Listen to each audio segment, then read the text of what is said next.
Hello and welcome. I'm Bill Wake. We're here working on the basic interpreter written in Swift, and we're almost to the end. We're going to make today the last kind of official day of working on it. If we work on it again, it'll be, oh, this is a new project, we're revising it or something. So today we want to simplify TokenType and then call it a wrap. Okay, so basically we have the TokenType.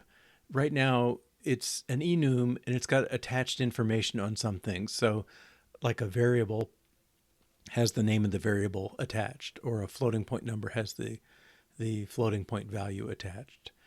So we want to move that additional info up to token. It'll be a little less type safe, but it'll simplify the use of TokenType, and we'll make the callers take advantage of that. And then we'll do a wrap up. Next week, I don't know, I keep going back and forth between a compiler from an interpreter or parser combinators. I'm leaning a little more towards the parser stuff.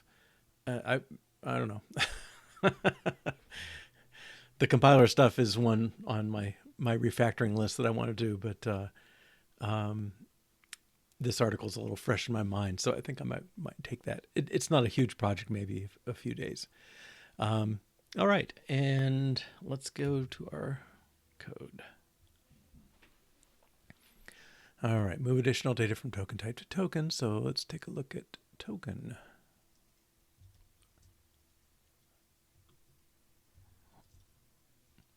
Oh, I forgot to turn this on.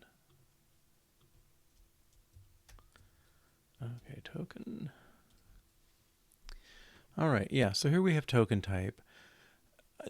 I would say a more common design style. Well, I don't know. Maybe it's just an old school style, but putting these holders for these things in here and then kind of defining which ones are reasonable.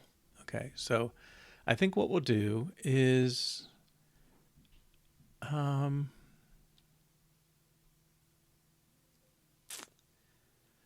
let's move one up. I want to not break things while we go. Hey, Rick, hot and sunny. That doesn't sound like the UK, is it? It's kind of moderately hot and about to rain here, so it's a very gray day. Anyway, we want to define I'll define a string up here. We'll keep using this one for a while and then migrate. So I'm going to not break things as we go, or not break too much. Okay. So we'll just add it. And I don't know, I think I'm going to do it this way. So string bang says, I promise when you go to get a string, it's nullable, but I promise when you go to use it, or maybe it's more on the client side. As a client, I promise if I use it, I will only use it when it's got something in it. As opposed to string question mark, which says this is optional. It could be nil. It might not. The string bang says no. It'll be there if you use it. All right, and notice this is not the only string. There's several that use string.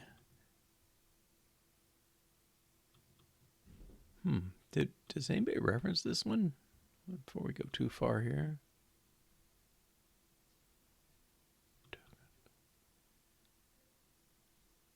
I thought we got rid of it, but apparently we.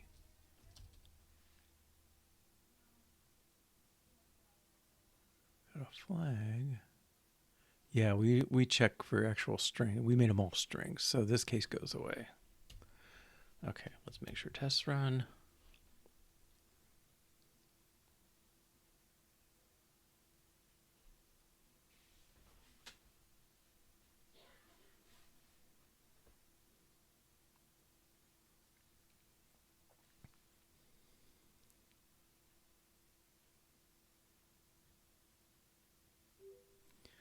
Okay, so we'll commit this, delete unused quoted, unquoted string token type, add unused string to token.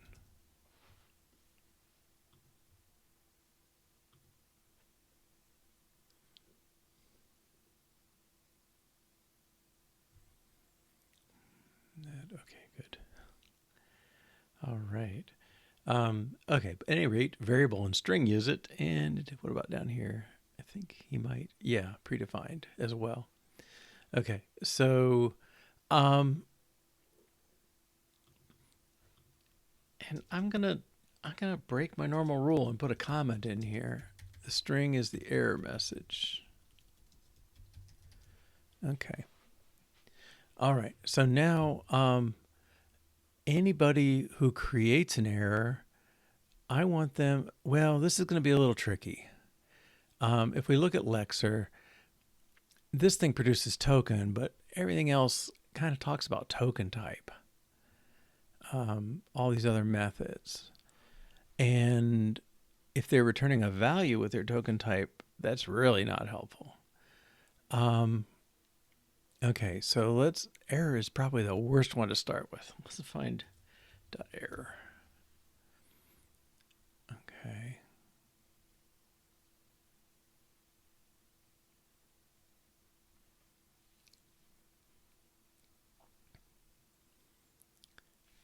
Of course, there are more. Error message. Okay.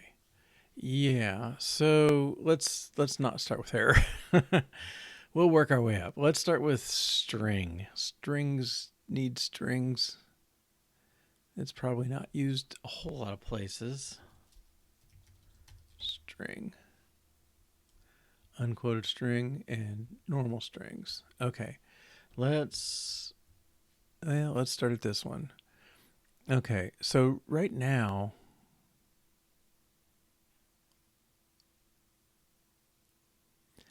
I don't know. The least change here is probably to return a nullable string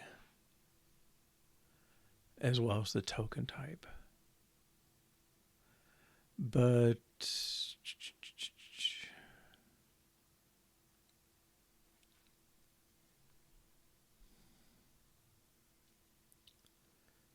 okay, let's start there. I don't think it scales, but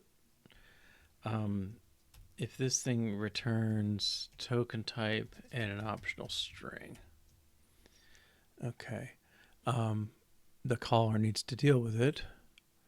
Next token type, so this is going to be type string. Okay, and then we're going to add string in here.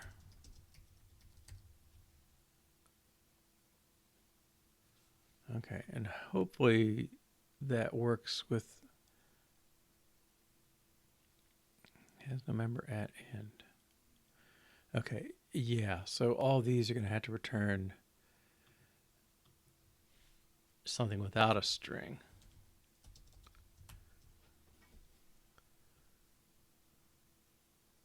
Okay. Now, in my accounting, there's still some errors here. There we go. Okay. Right. So string result will return the pair string result, and result is the actual string. So that's okay. For a possible token, we're going to return nil. This one, for now, will return nil.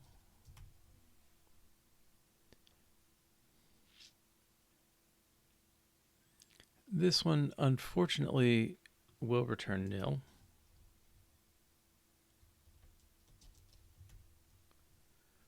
And this one. Okay, and default error also gets a nil. Okay. So I think this should build and run.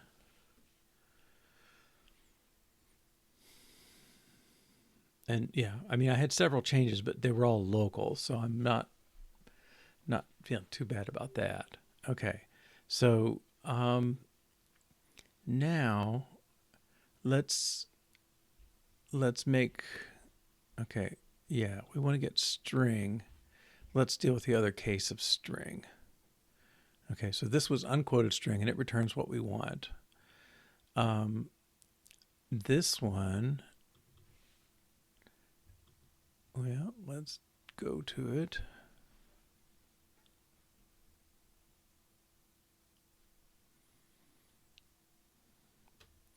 It returns string of body. One way would be to modify this to return a pair, just like the other one did. Maybe that's okay.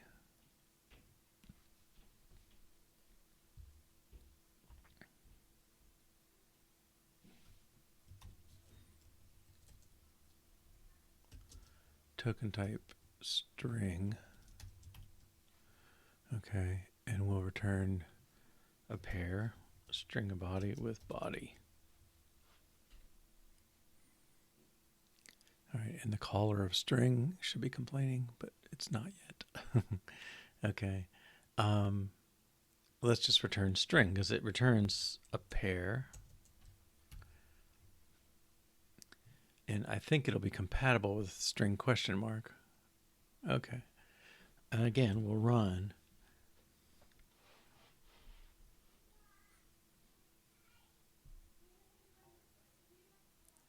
Build field. You know, it's traditional to give me a message of some sort. Oh, there it goes. Has no member. Oh, string can return an error. Okay. Well, I think we can.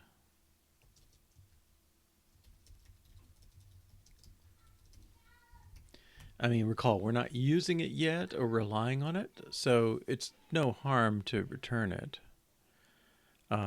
closer to the form we're going to want. Okay.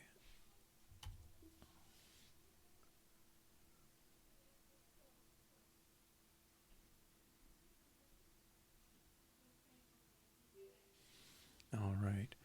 Yeah, so now we're at the point where this string is the contents. Okay. And I believe everywhere that references .string now returns the token type and the string. Okay, so let's, I think I already ran them, but okay, let's find .string again.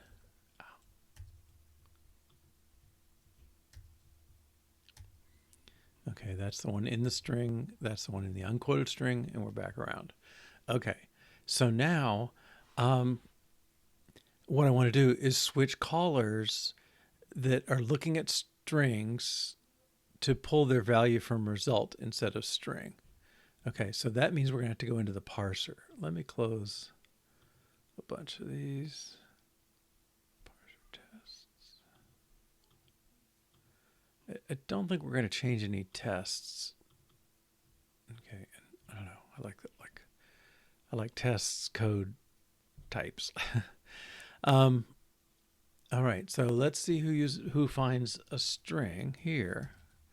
Okay, so these people are the well, they're going to be the users of string. That one is actually the type string. This one is what it is. Okay. We have token. Oh my. Now I'm a little puzzled. The token. Okay. Yeah, let me let's see. We're green now, so we can do a little cleanup in here. I think token should be called token type.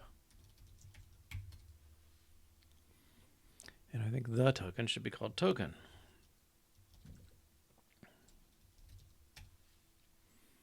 Okay, now let's find .string again. Okay. So we have token type. I think token, let's look at next token. Right. Token type is always token.type. So theoretically, anywhere using token type directly, I think I can pass token instead and reference token.type. Okay, so let's find string again. Okay, so token type is really token.type.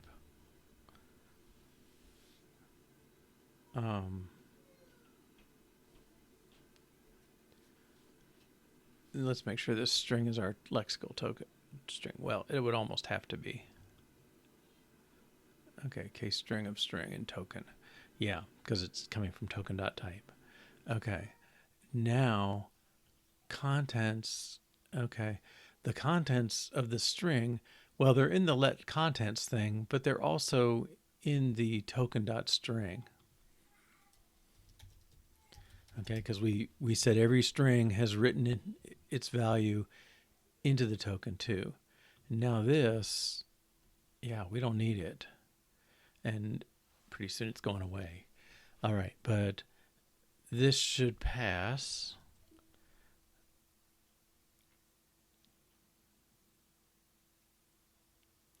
Now, the problem is going to be that there are places that probably pass token type around, but we should be okay referencing token.type every time. So let's just do a few of those. Whoops. Type.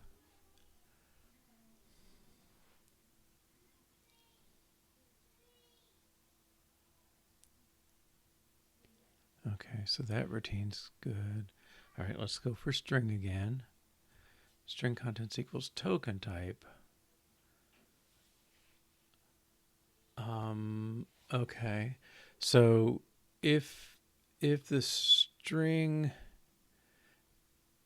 is, I guess we don't, contents is really token dot string. Okay, and we don't really need contents. I think we might be able to simplify this. Okay, whoops.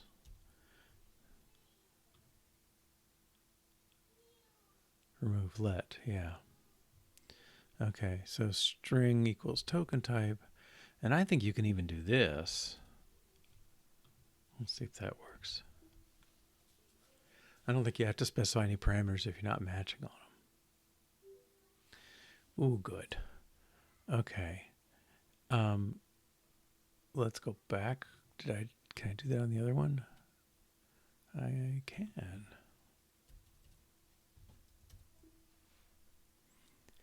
So that'll change the work we do later. All right. Good. All right. Token.string. Guard string equals token type. Okay. And what is statement? Is this data statement? Okay. Let string contents. Okay. Well, we're gonna get it from token.string instead. And if I had put the question mark instead of the quote, instead of the exclamation point, I'd have to put string exclamation point here, and that just automatically puts it in for me. Okay. That's type has the same case value. Okay. Let text. Okay. If case of string equals token type, well, text is coming from token.string. Okay. Stringer number is again a type. Okay, and it looks like we got all the way around. Okay, let's run. Ta. Okay.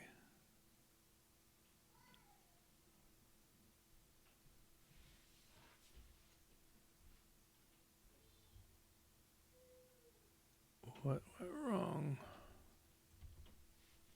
Let's make sure everything works about this. Okay, what's up with this one? Dot string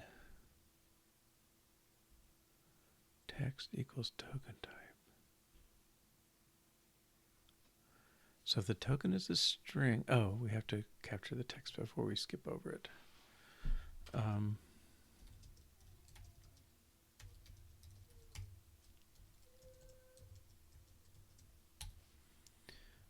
Okay, string of text. Yeah, that should be.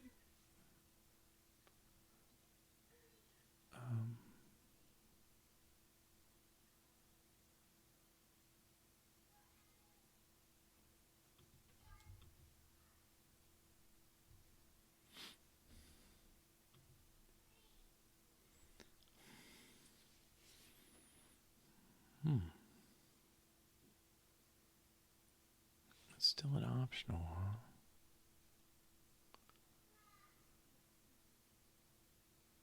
Well, I guess I'll put it here.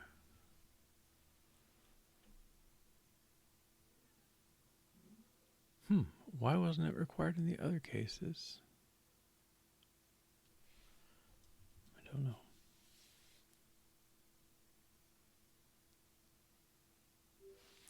Okay, so now I'm just going to look at these one by one. Look at my diffs. I guess I can do that probably more efficiently over here. Lexer.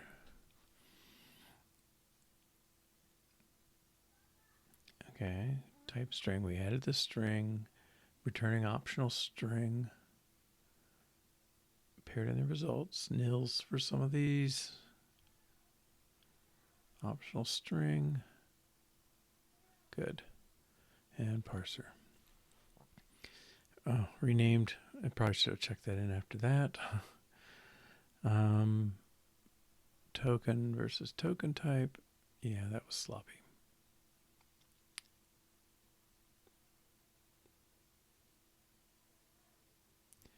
If case string contents. Okay, I want to make sure we're capturing before we throw it away with next token. So we did that here.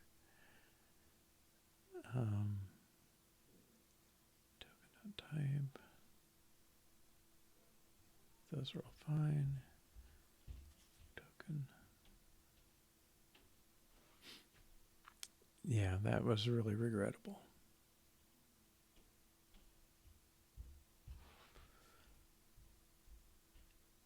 Okay, again, we did it before the next token. Good.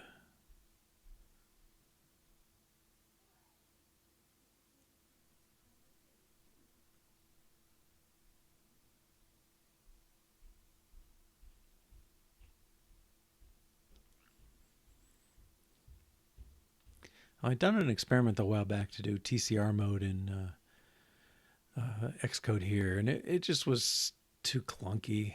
I know IntelliJ has a nice plugin for it. I'm just seeing token type. That's all fine.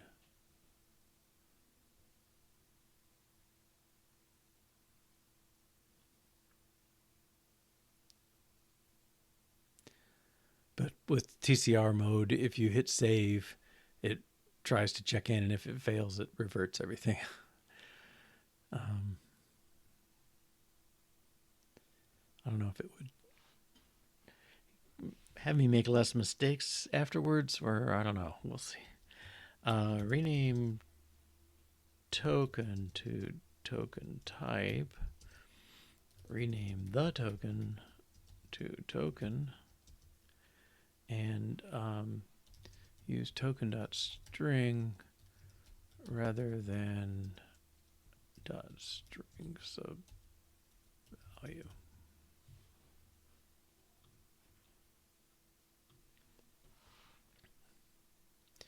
Okay, and with this, now I think our token, nobody's using this string anymore. I still want to leave this documentation here, though. That I think is useful. Okay, so I'm saying if you don't have any, if you have any, if the other types have any validity, I'll tell you here. Okay. All right. Well, not so bad. Now let's make sure that works. There could be some tests. There probably are some tests. Yeah.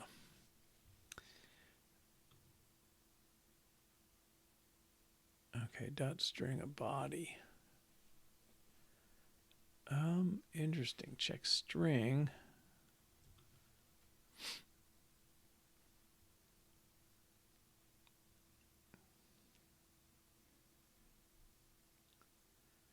TokenType is expected. I guess we should also assert equal token.string.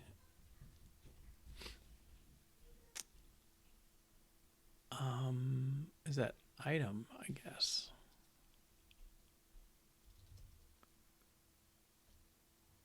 Oh, let's go back to the call. Body.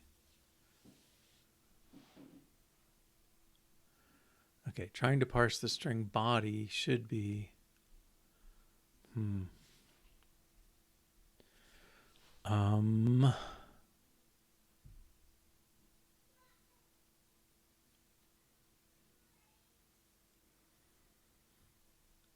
maybe we'll have to make the argument here. String body like that.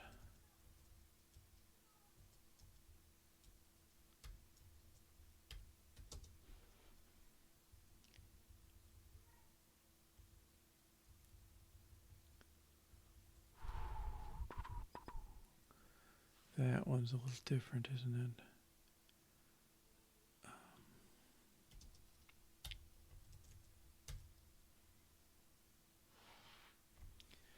Okay, so this one,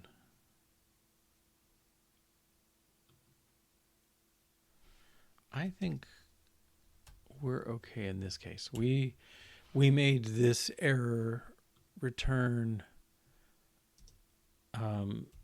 return unterminated string as its error. Okay, and now let's go back up to check string. Oh, we got some more.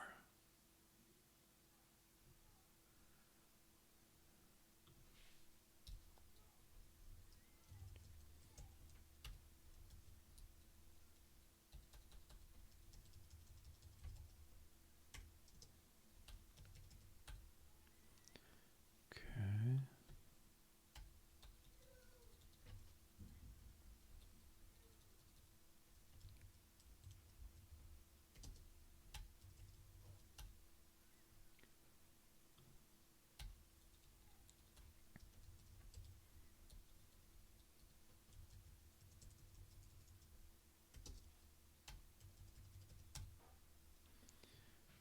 Okay.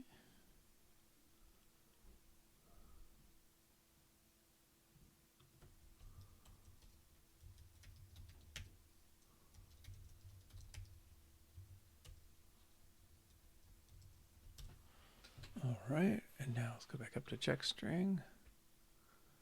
Check string, string. We don't want item here. We want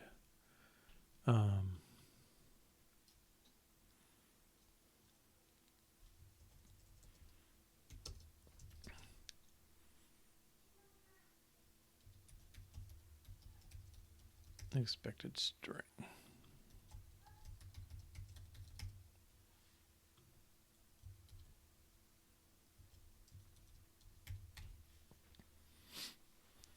Type in a string. Okay. Return dot string result. Oh, okay, good. We don't want that anymore. And we don't want that anymore. Okay, let's see if I got everything.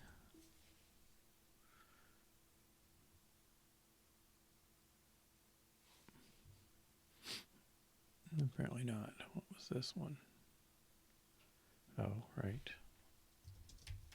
Type string. Cannot infer.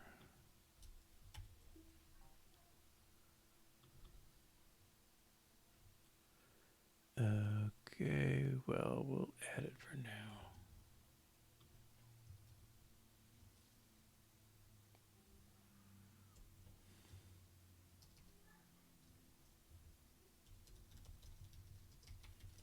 We'll be touching that one again.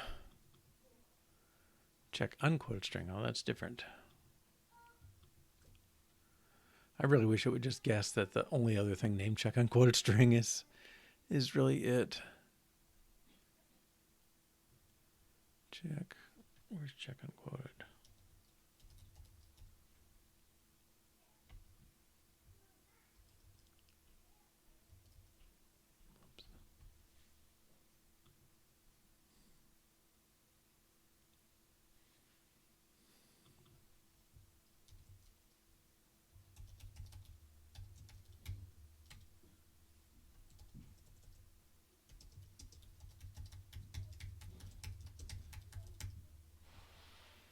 Expected string.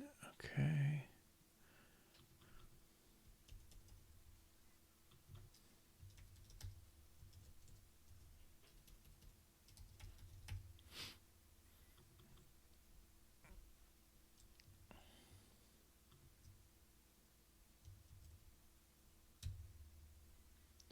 Put these up next to each other.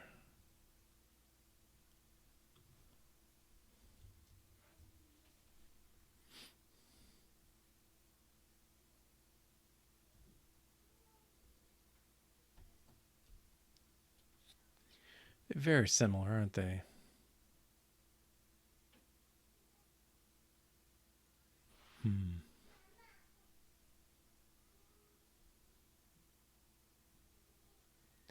All right, let's see if everything works.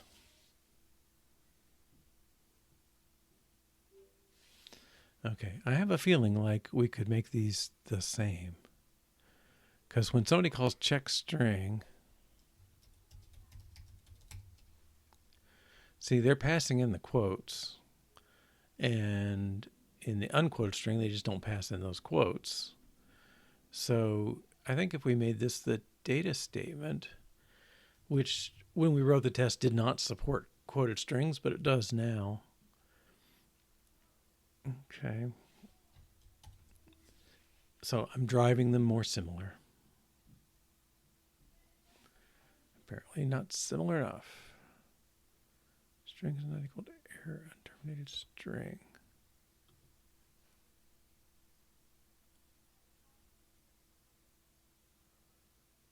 Okay, I don't know.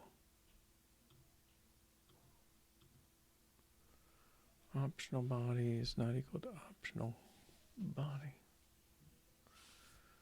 Am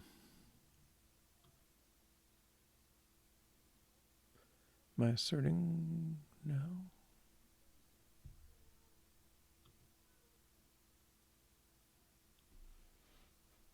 I wonder which one that is. Unterminated string. Body error. String.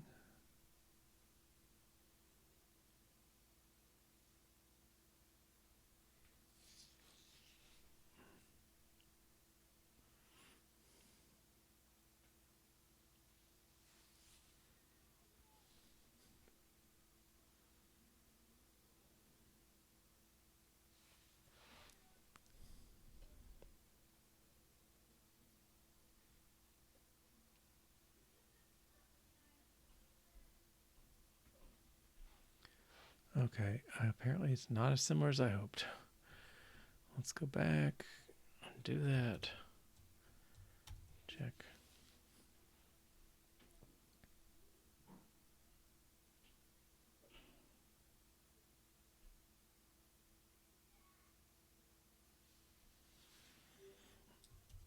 Okay, so we remove additional info from token.string. Good. All right, so I mean, that's the process we're going to go through. It's going to get muddier when more and more stuff comes through, but we can do the string ones first. That'll be relatively easy. Okay, so let's do variable.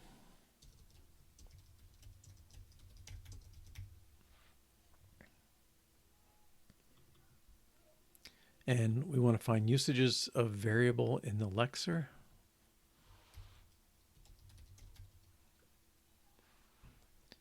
There is one. Okay. So rather than returning token type, let's return token type and string. I guess we will always return a name here, so that's okay. Token type variable, and the string is name. All right, and then we got to find the caller. Well, it'll tell us when we build. Should be a few. I think we use that in 3 or 4 places.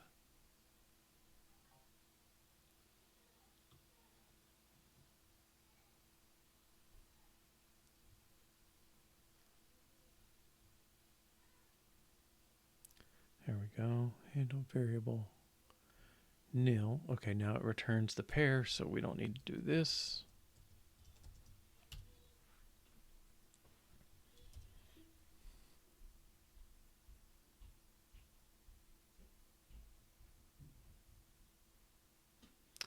And I think the tests will reveal there's still some places out there expecting variables. No. Okay. Okay, so now everywhere that returned a variable name token also returns the string for it. And so the lexer side is done. Everything's okay. Let's check in.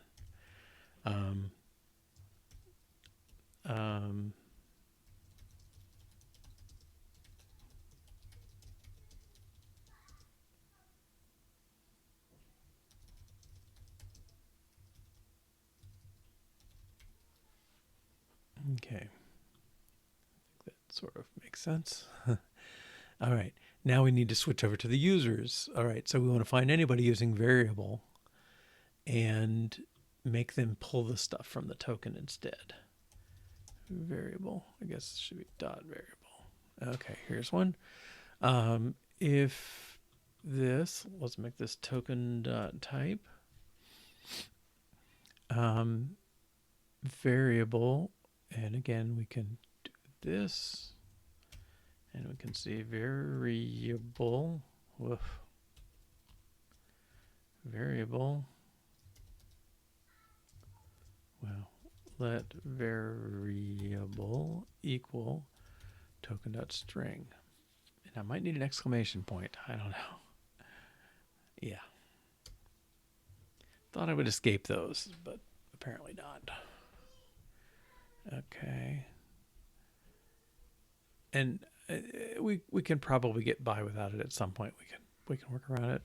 All right, there was one variable. Are there any others? Right. Variable. So what is this? Try assign name. Okay, so we see a variable token. Let's let name equal token.string. Yeah, must unwrap. I don't know. I think we could probably give string a default value that'll be just as good. All right, but any more variables? Yes. All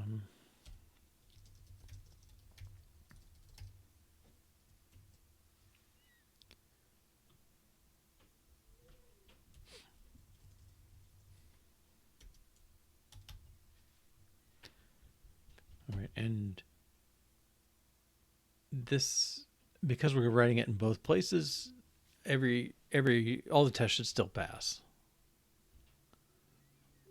Okay, so I really could do these very incrementally. Okay, if variable name, okay, so we're going to take the name out of here. We're going to let name equal token.string. And this is token.type.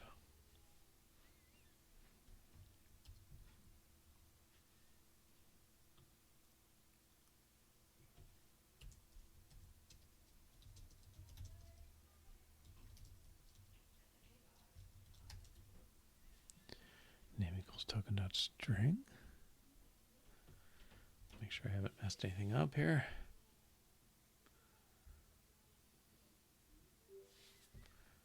Okay.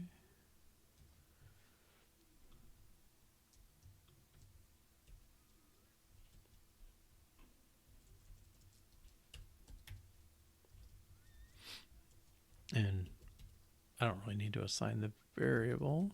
I can just do token.string.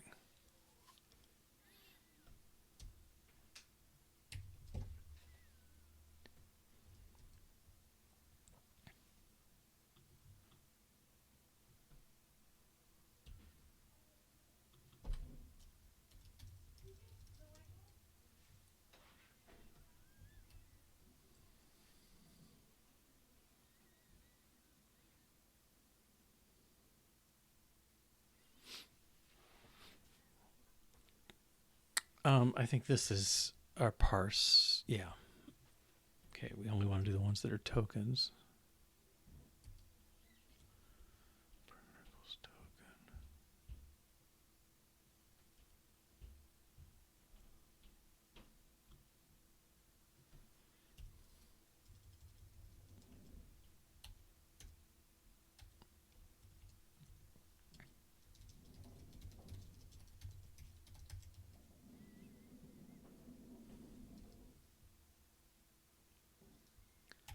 Okay, according to this, I got them all.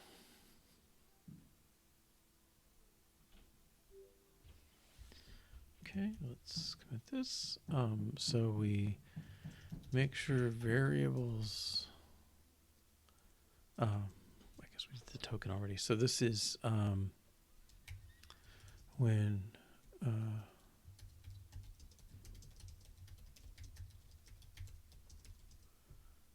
token type.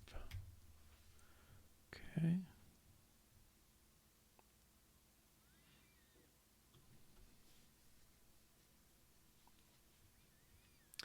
All right, and now we believe everybody who's using this is fetching their value from the other, so we can delete this.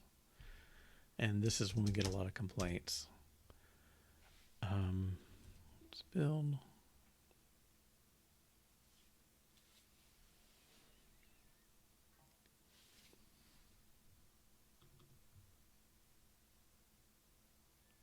Okay, so we got to get rid of that. And there should be some tests that complain too.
All right, so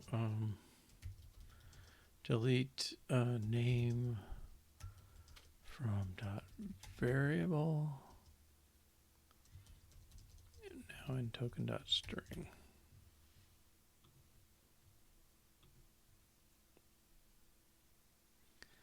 All right, lexer, I guess token. Error message is a little more prominent. Let's do predefined. And I don't know, I'm going to move this up because it's kind of more similar to the others in that it has additional information. Okay, so this, the string is the function name.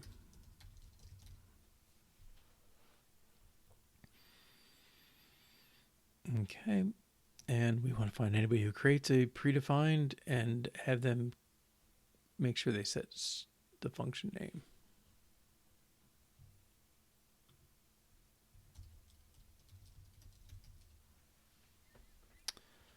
Predefined. Oh dear, this is going to be a problem.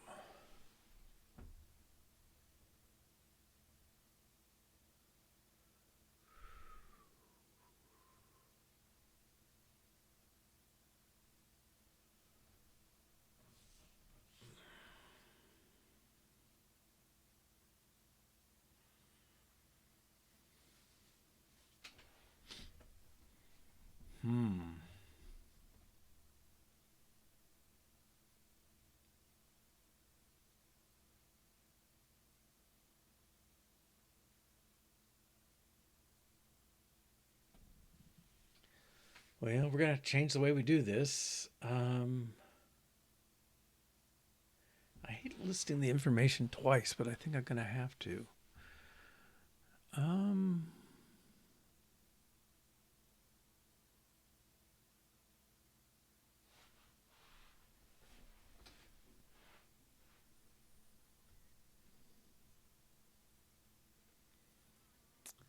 The only thing I could do,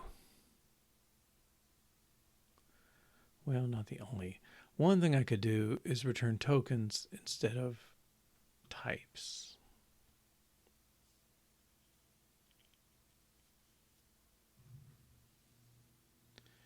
Now, the reality is, predefines, if you know it's predefined, you can, this string is always identical to this string, so you're looking it up by that. You know the answer to that part. Okay, so let's see who calls this. Prefix tokens.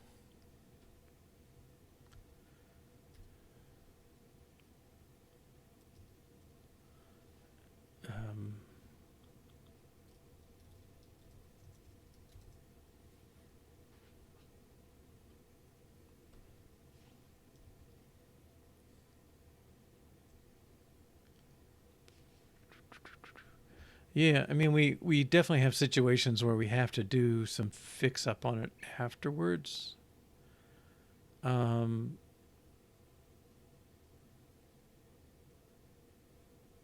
Keyword.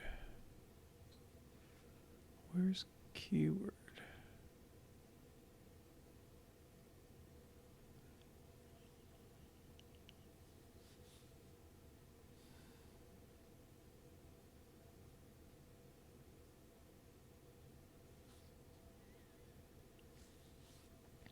Okay, keyword is the token type.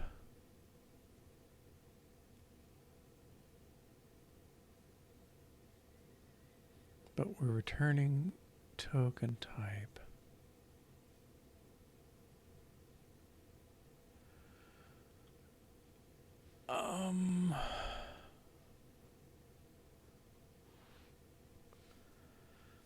Find prefix token. Well, if it returns a token type in a string,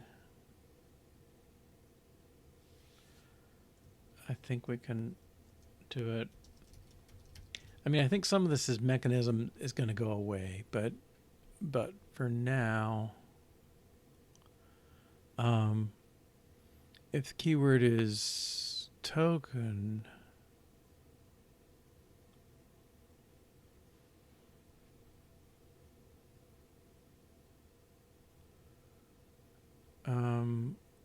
let's default the string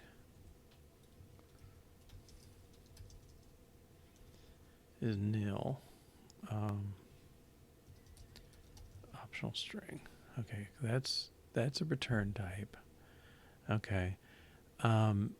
If you found a token type,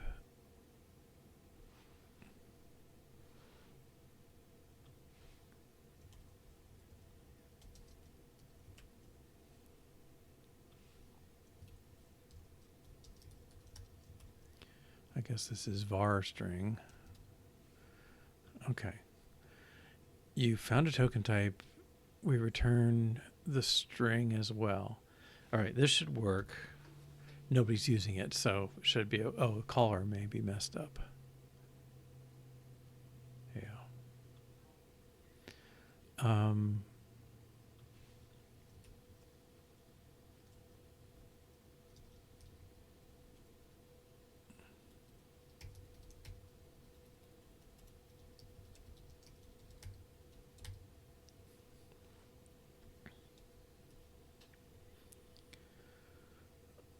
Possible token. Well, let's return possible string.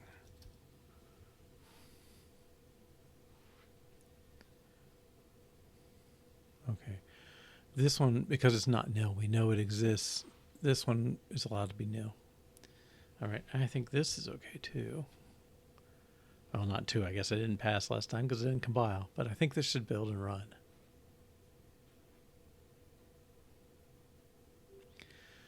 Okay, so now this thing is a little bit of a mess. Okay, so string, if the keyword is remark, yeah. If the keyword is predefined, something else happens. Okay, if it's predefined, then we want to assign the string to answer.0.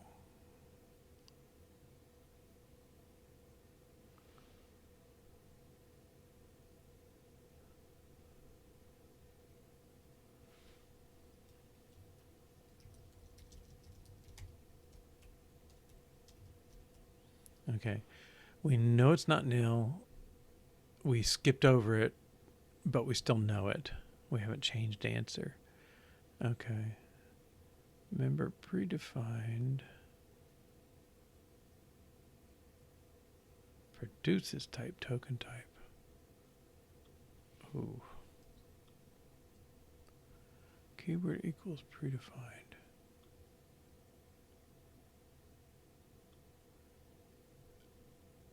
I think we have to do this for now.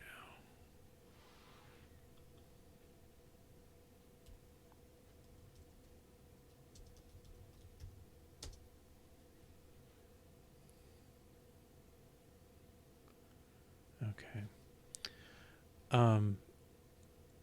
All right, so in the case of a predefined, we're going to take the answer 0, which is the word that actually matched.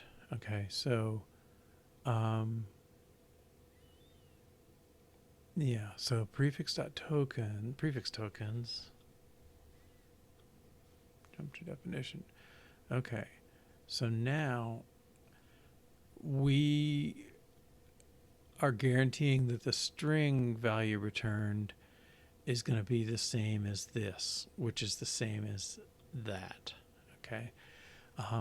So answer.0 is going to correspond to this one. Right. Okay. So I think we got to find, where's that usage we were at? Find prefix. Okay, so this is our next token type. It returns the string. So I believe that predefined functions could get their string name from the token now. All right, so this runs. We'll check this in.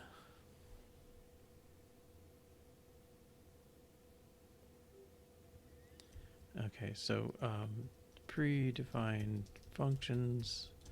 Put the name in token.string.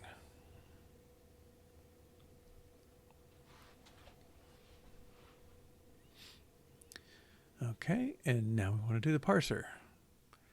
Always the flip side. So predefined.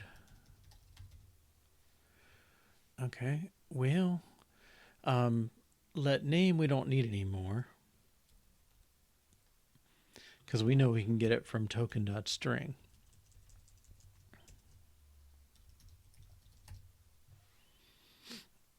Okay. Anybody else?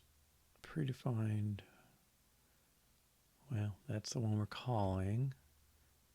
Predefined. this predefined is parse. Yeah. Okay. And we're back around. Okay, that's very minimal.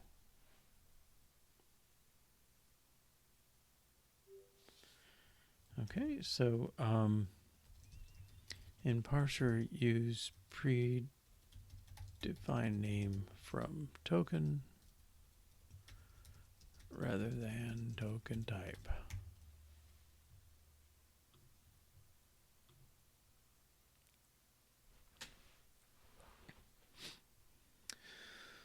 All right. Now we want to get rid of string from here. Okay. And the compiler should just tell us everywhere that uses predefined with a string. It will probably include, okay, there's a bunch. 50 errors. Oh, all these. Yeah. Okay. Well, we can get rid of those. Notice we're going to be back here for the type soon.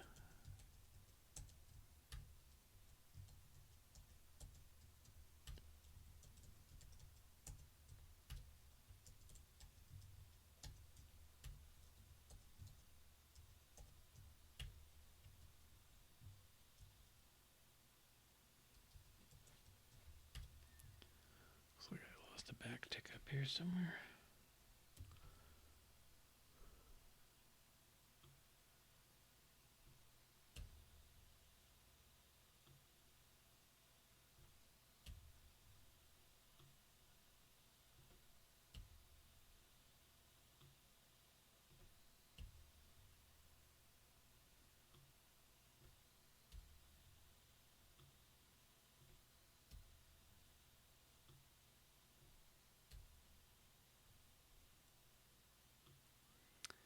Well, it looks like most of this 50 were in this table.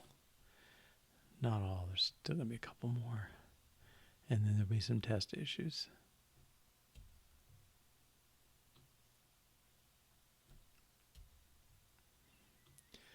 And I don't feel too worried about this because it's the compiler is telling me all the places. So I don't think I'm going to go off the rails on this, even though it's a lot of things to touch. And val. Do another build.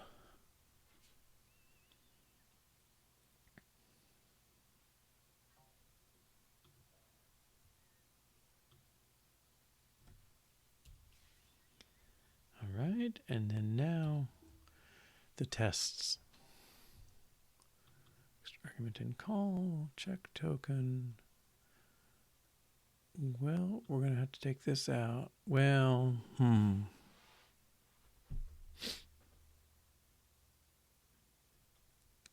check token.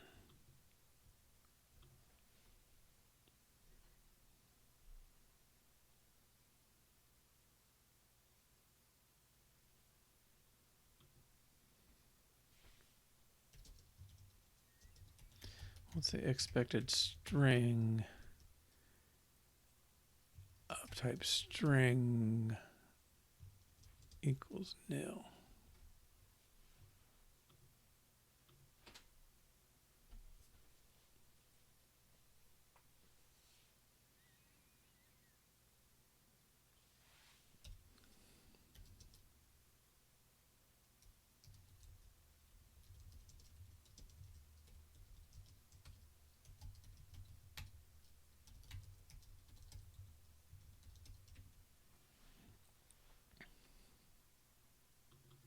Whoops. Cannot find string. Oh, expected string.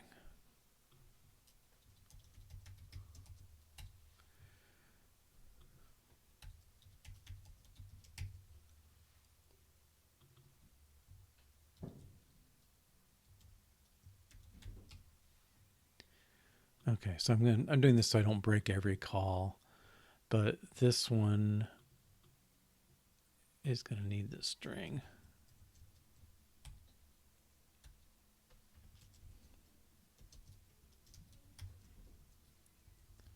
And So is this one?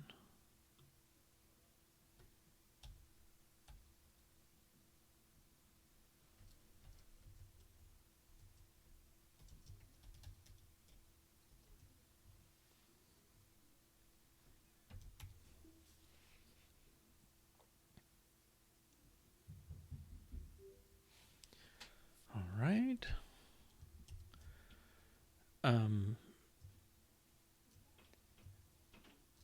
Parser uses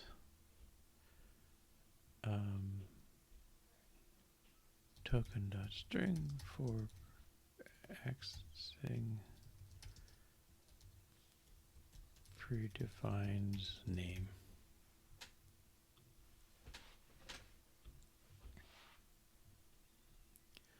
Or did we? Oh, we took it out. Okay, the message is a little off. All right. Good. Okay. Well, we're going a while, so let's take a break, like 3-minute break. I think we'll come back and tackle the error case. That'll be kind of the worst because there's a few error conditions in here. I don't know how bad, but we got one. Okay, well, that one's going to be easy. That one's not. That one we got. Okay, well, it won't be too bad. Anyway, take a 3-minute break, and we'll come back, wrap up the error, and then handle the number ones and the type ones. All right, see you in 3 minutes. Welcome back. All right, let's handle these error cases. We saw there weren't too many. Okay, so let's just look up .error. Okay, so this one is number. All right, so let's return token type and optional string. Okay, and the error, I think there's a couple. Okay, there's error message. We can return error with message and the message.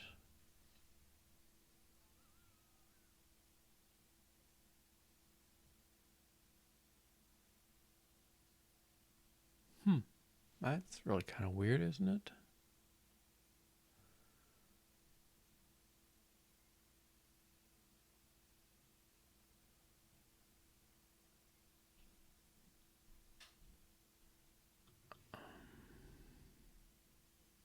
We don't use message again. It's only used inside there, so let's put it here.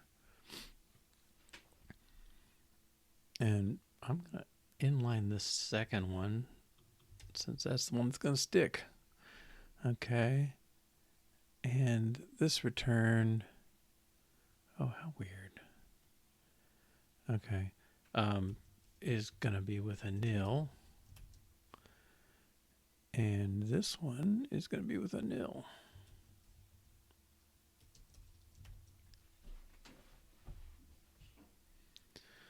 Okay, so the caller of number should be complaining by now.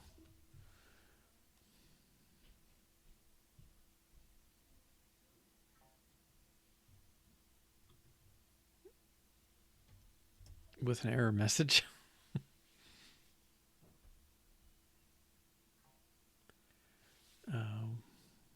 Xcode.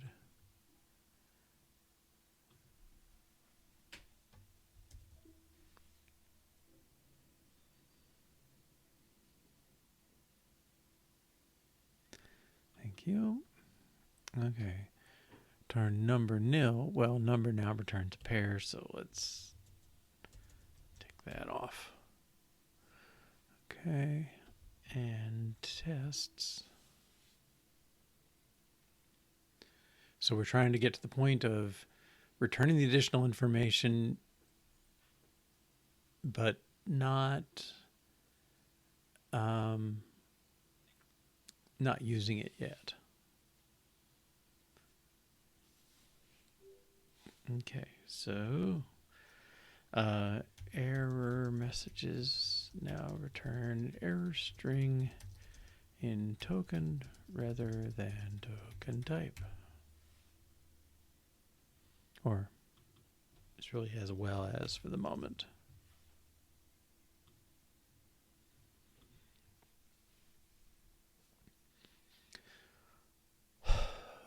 Okay, and callers.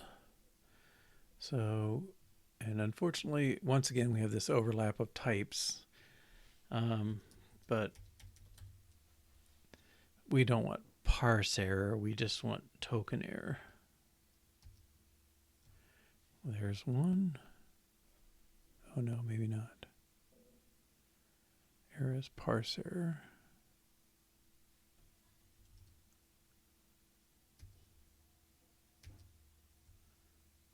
Parse error.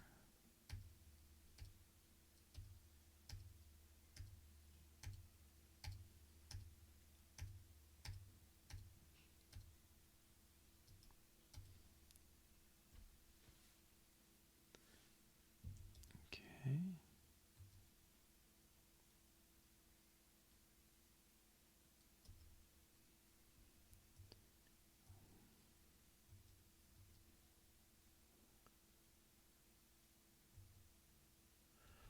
Oh, interesting. Nobody looks for lexer errors. Well, that can't be right.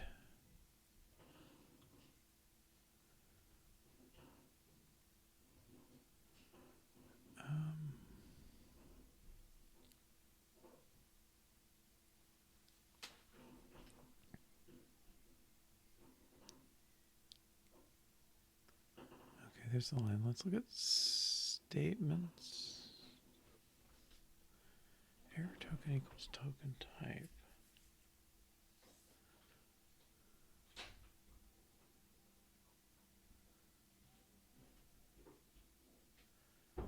Well, yeah, I guess what happens is you get a token, a kind of an unknown token, and you get somewhere where you're expecting something you know about, because in the end, like if nothing else, you're gonna expect a new line at the end of the line. You require a new end of line, and so if you have another character such as an error token, well, that gets caught by this. That we know there will be at least one required match, and we will fail it. Okay.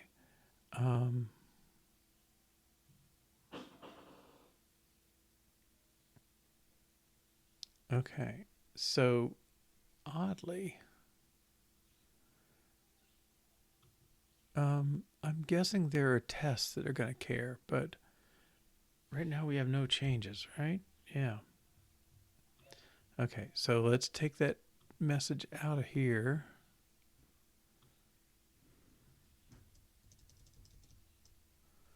Okay, and then we should get some complaints.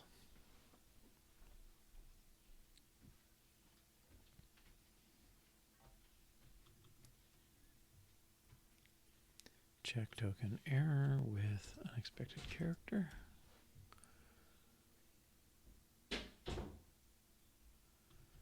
Error with unterminated string.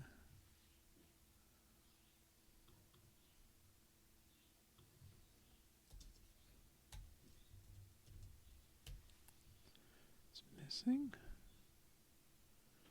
Take this off. Well, that should go here.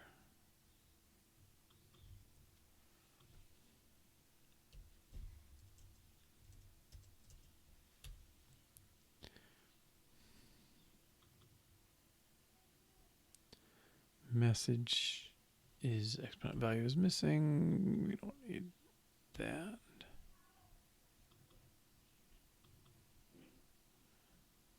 And that.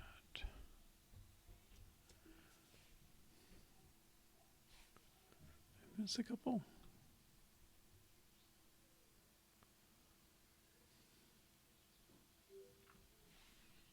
Okay.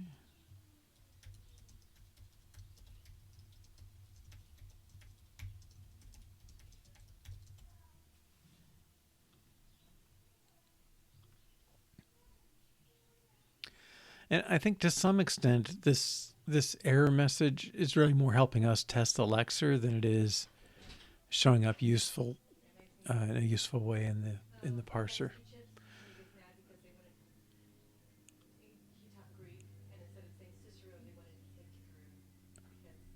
Okay. Well, we're left with int, float, and type. I'm wondering if we can derive type. Let's see, lexer.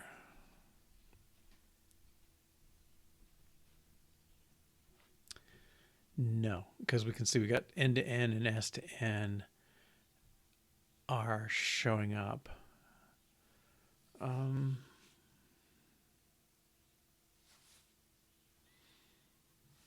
know if I can make a table.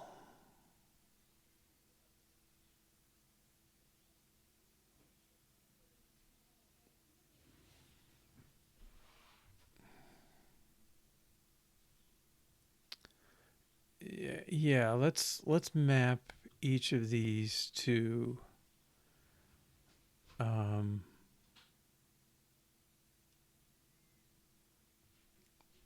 yeah, let's make a separate table. It's going to be string to type, and it's going to be predefined function types.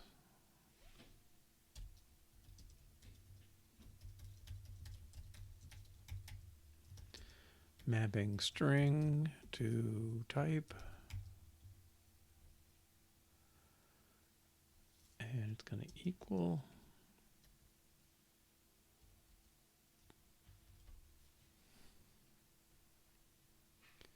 Well, some variation of this.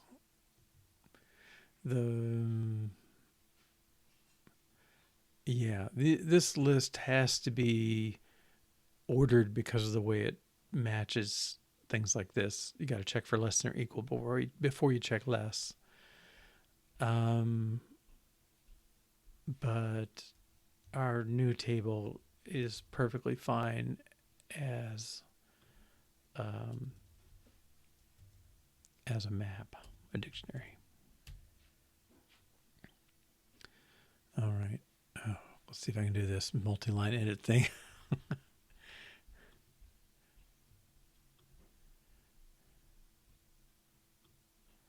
Okay, I select the lines. And where is it? Editor.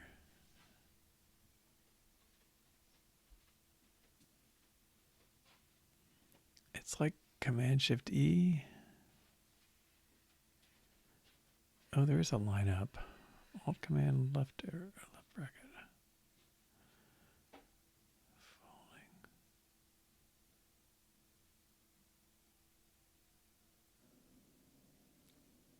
Edit.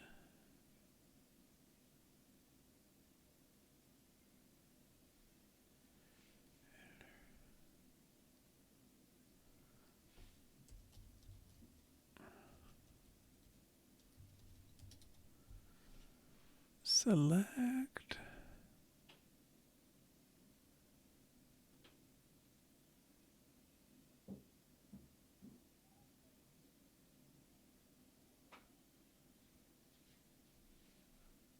Is that it?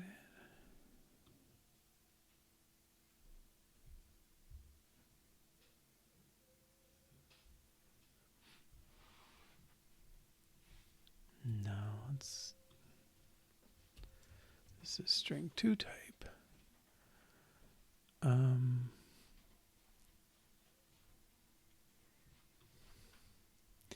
don't know. Last time I messed it up so badly. I'm not sure this is going to pay, but I thought it was like a... Yeah, I thought it was this. No. Editor.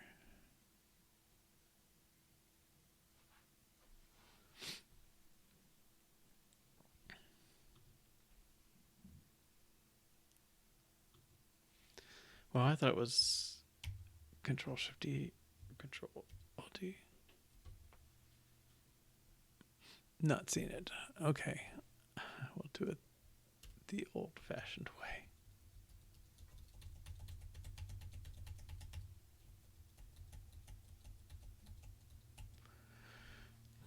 Okay.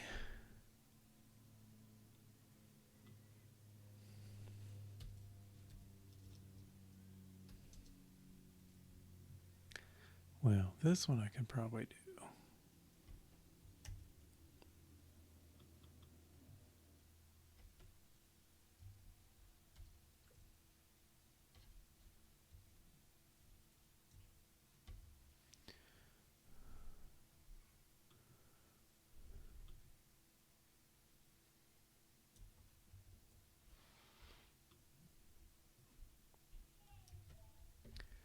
Can replace it with space, colon, space.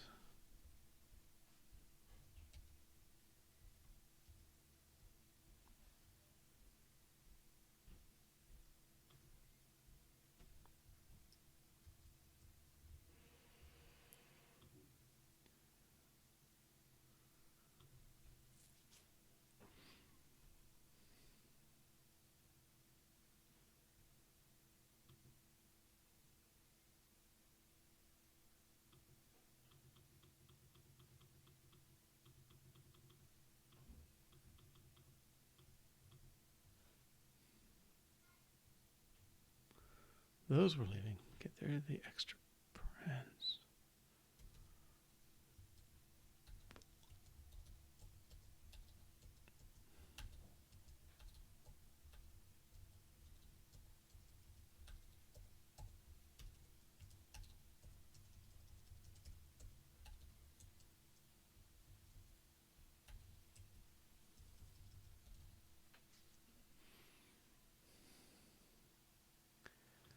Well,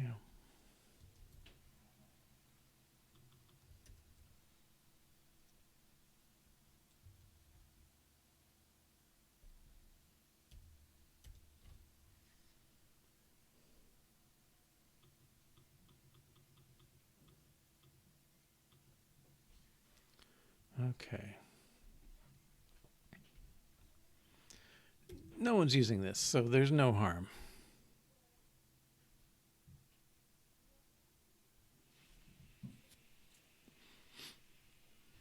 Okay, where we need to use it though is down in our next token type, this find prefix token.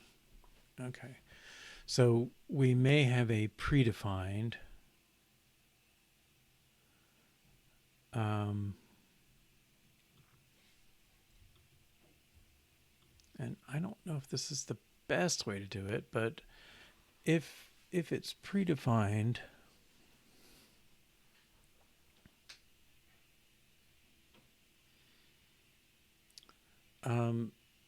we want to return the type optionally as well. This is why I said it's kind of builds up a bit much. The type, well, string, let's make a type variable of type optional. Okay, and we're going to return type and nil and type optional.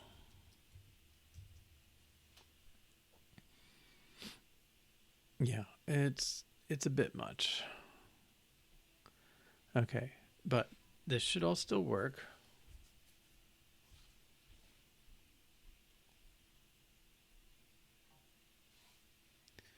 Build fit. Oh yeah, the caller needs to be ready for it.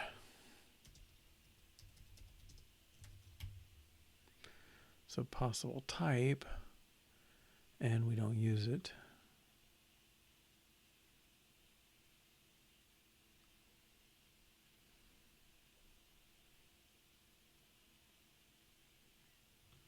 Okay, that should go away. Again, no one's using this new structure yet. It just should should be used.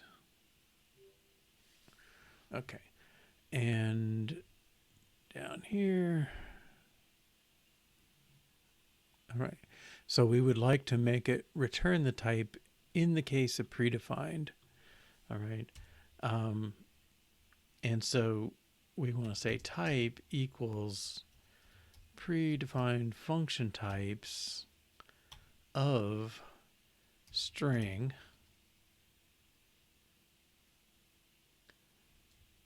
and we guarantee it's there. Okay. By the way, we constructed that table. So the string has to be in both places. Right. We know this is there. Okay. This should work.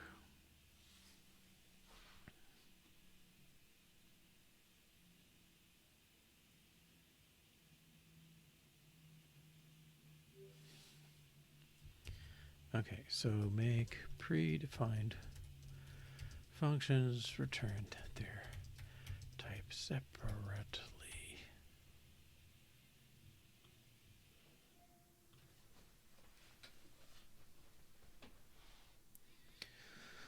Good. All right, so now back to the parser. Who uses predefined? Well, there's really only like one place, fortunately. Predefined let type. Well, if we don't care about it, we can get it from token.type. Oh, did we put it in there?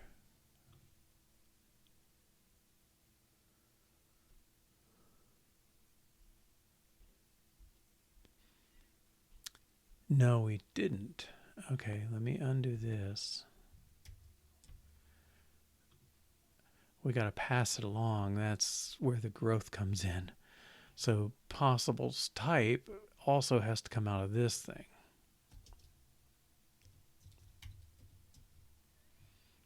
Okay. Now most of them don't care, so it's nil. So return, there's another nil. It's really only that predefined function case, and that comes out of this.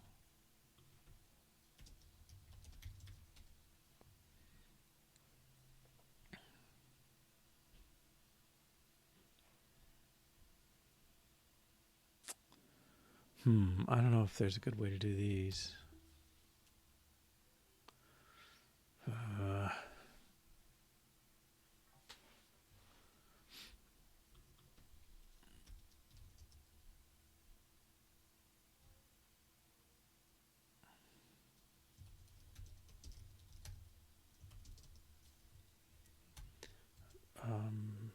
Right now it's token and string.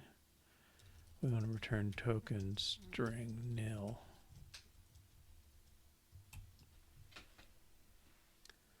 Okay. There should be complaints. I'm surprised it's... And this one definitely could be a nil. Token type string. Okay.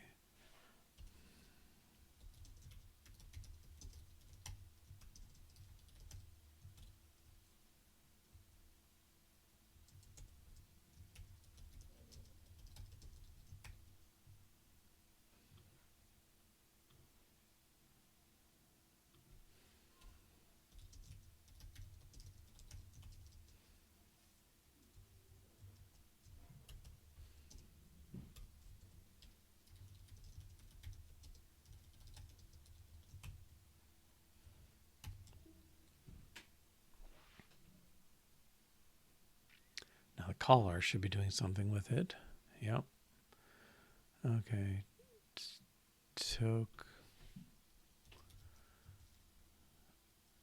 Token type. Okay. And this is type.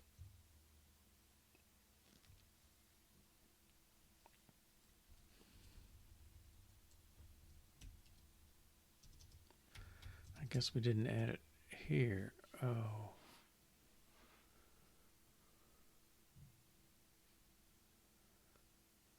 maybe it's return type.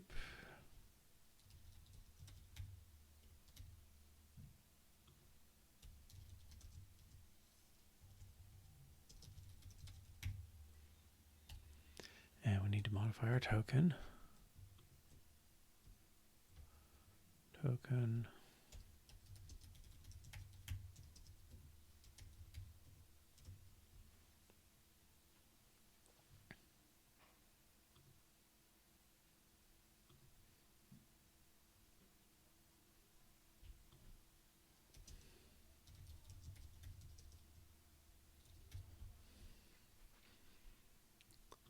Okay, should pass.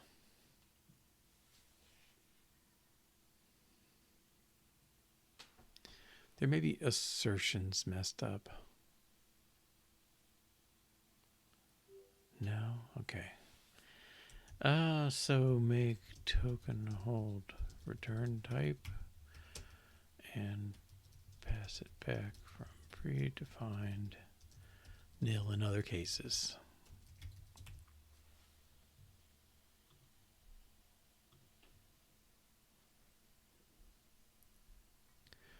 All right, now let's go back to the parser. Predefined let type. Okay, well, we want to get, we're just going to match the predefined aspect of it. And the token is going to have the type, token.return type.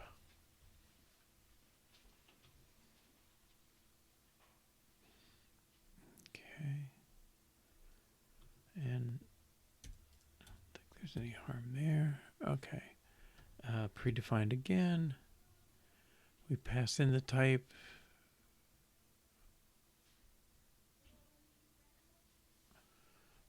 Yeah, I think that's okay.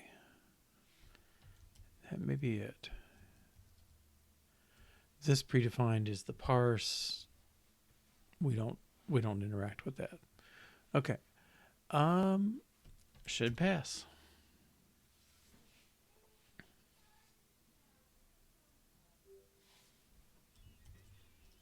Okay, so we pull predefined function return type from token rather than token.type. Good.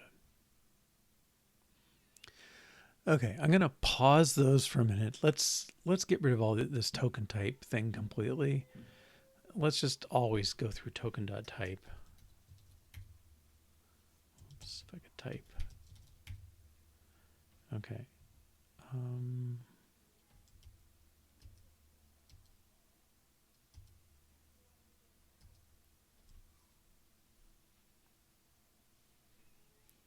Expected token type. Okay. I guess this is if token.type.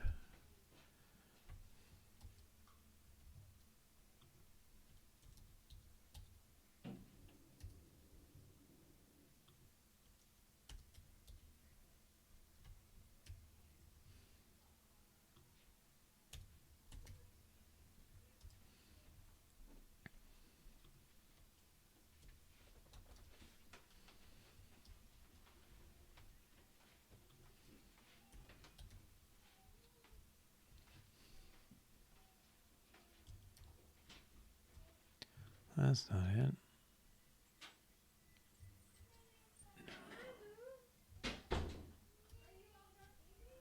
Token type with token. Whoops. Token.type.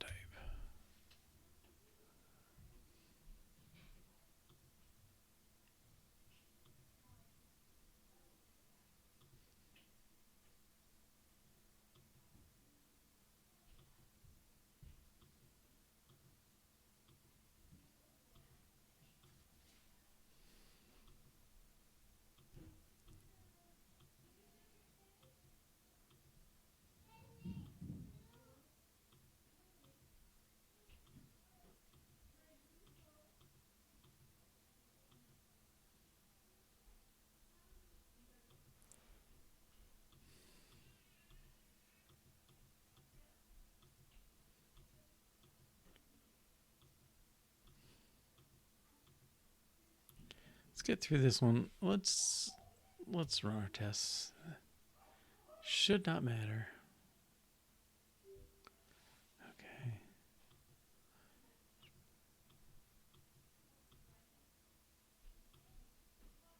Okay, now the variable should be not needed anymore.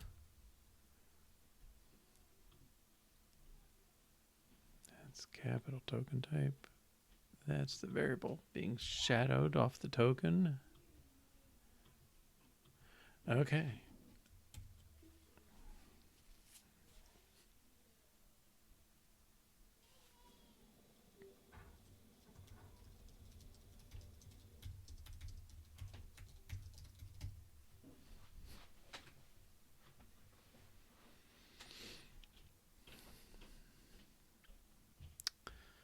Good. All right, token. Oh, I guess we didn't eliminate this yet. All right, we can do that now. There's going to be some complaints.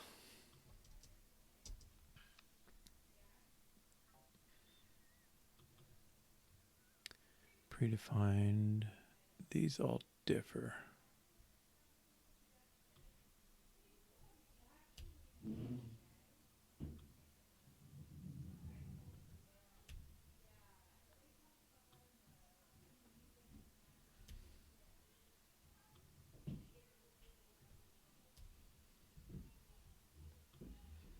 And we have all these in that other table, so we're not losing any information really.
Okay, let's do another build.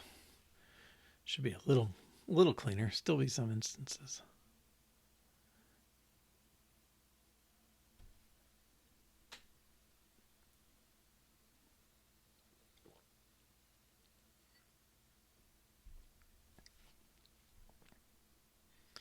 Build succeeded. All right, run, and some tests should complain. Predefined. Well, we can make check token take a type as well. Type of type. Type.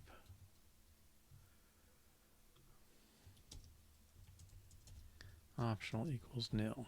Okay. And if it's not nil,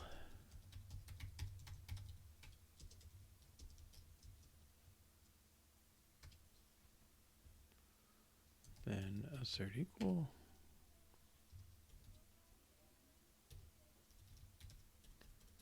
Token dot return type should be equal to expected return type.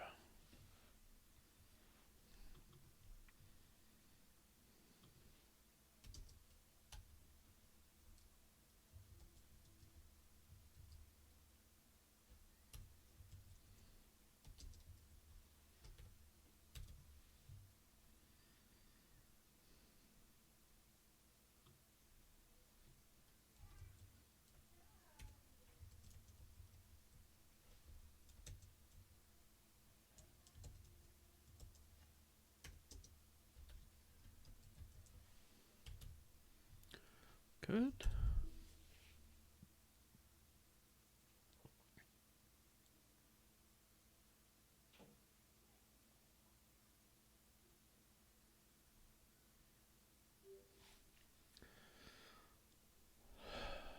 All right.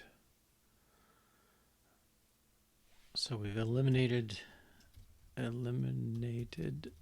type, return type from token type, now in token.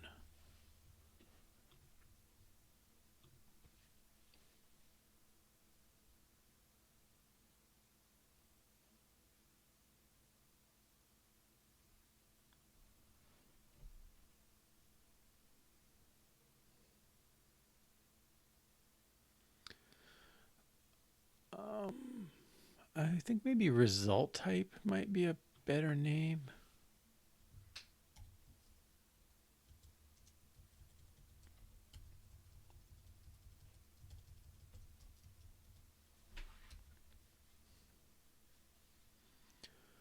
And token.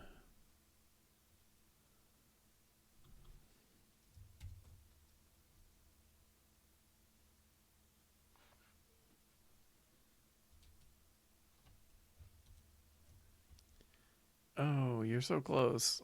All right, I'll just do it, and then the compiler will complain, and we'll fix it.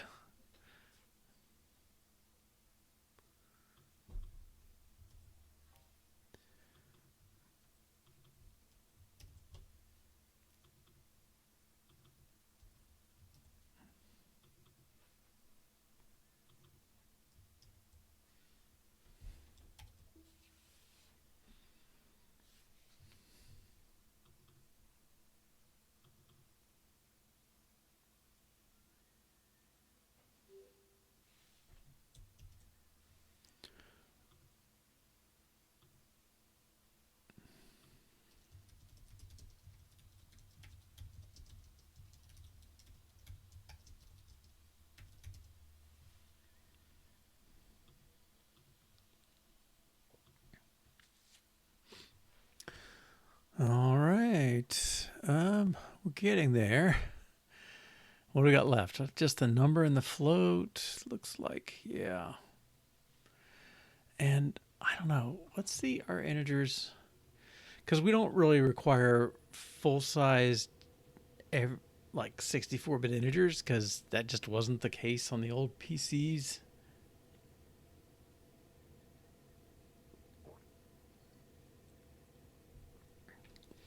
I expect most of them it was 16-bit when they had an int at all. Let's see if we can just put our integers in floats and have things work. Okay, so I'm going to try that.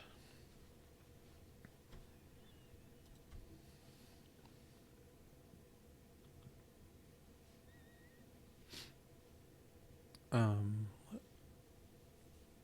number.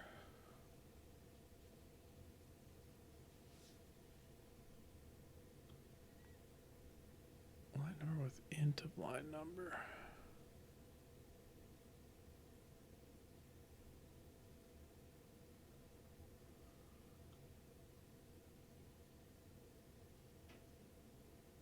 Okay.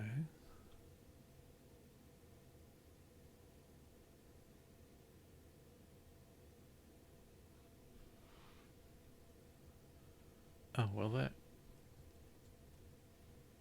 would actually be better.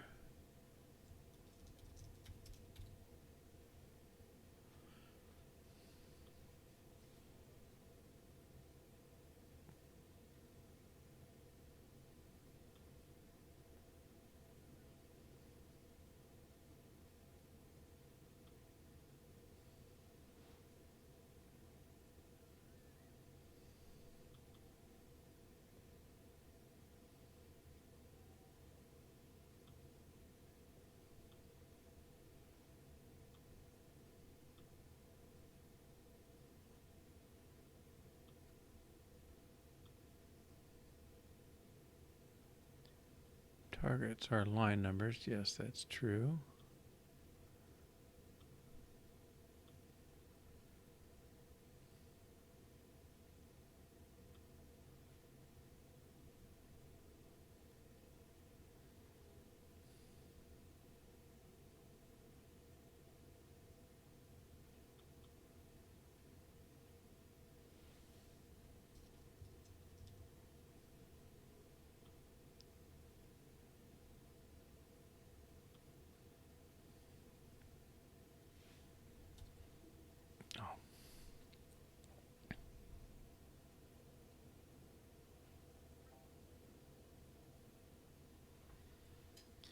So line number is nil. Line number equals the int value.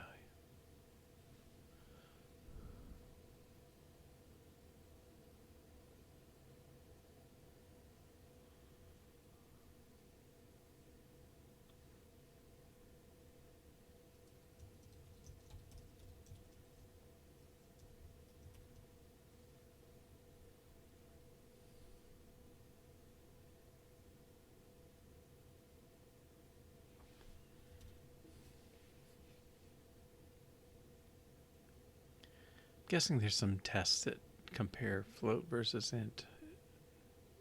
No? Okay.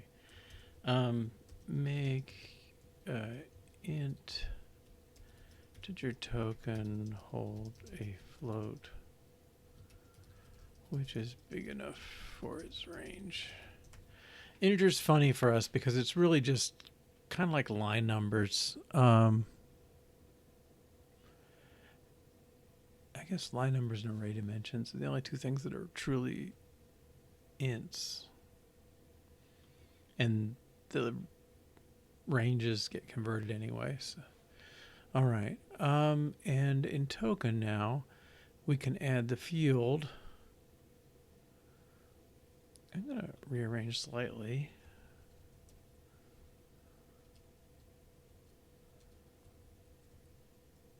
String.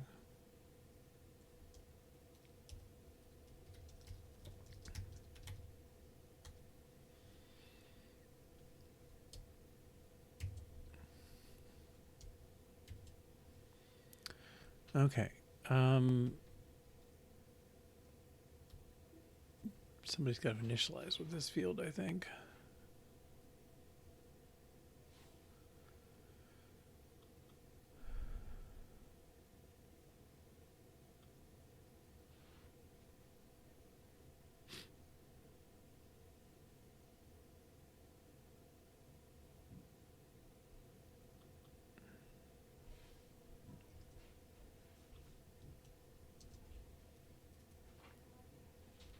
I guess they got to be in order.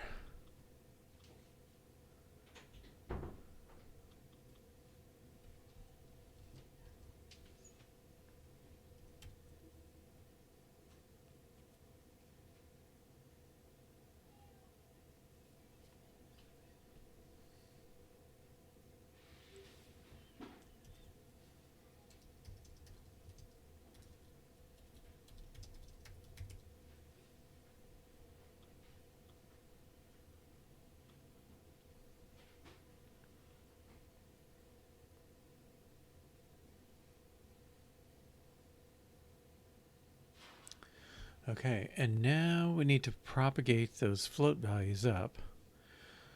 Okay, so number here where it's returning the types here, we need to set that in the return type. Okay, so this becomes float optional, and somewhere there's an error. Okay, he has no float to go with him. That's fine. Nil and value. And this one is nil and int value.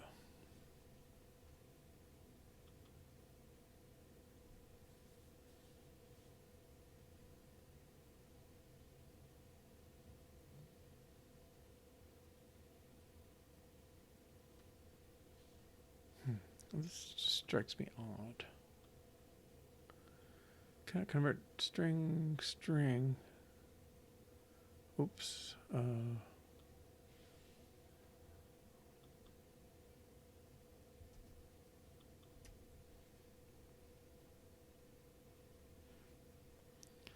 Okay, and then his caller. Well, it'll complain. Okay, so token string float equals number, return token string. Well, I want to return float and type. Okay, so this one's a nil. Uncoded string, this one's a nil. This one's a nil. Token string number float. Nil. Token string nil, nil. Token string nil, nil. And error nil, nil. Okay.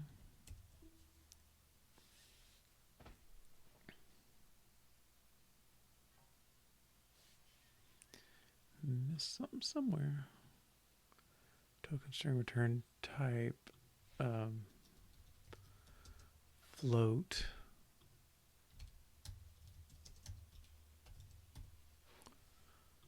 Okay.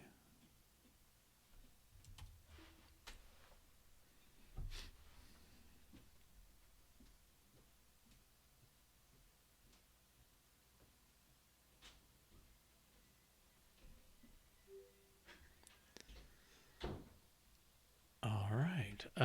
So we return float values in the token as well as in the token type.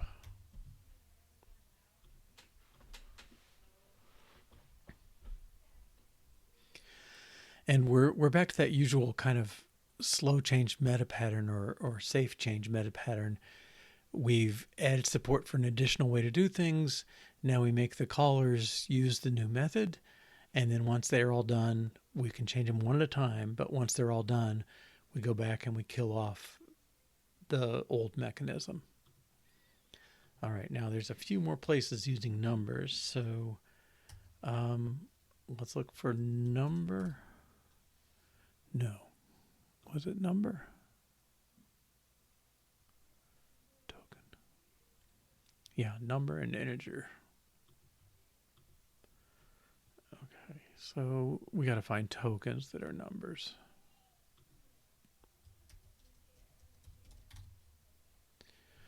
Def function of number. This is a type. Yep. That one is a type. If the type is not numeric, yeah, it says a type. Type. Here we go. If number of let float value, oops. We're going to get rid of this part. And, well, float value is token.float.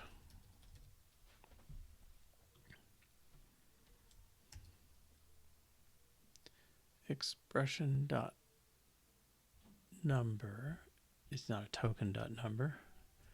That's a type.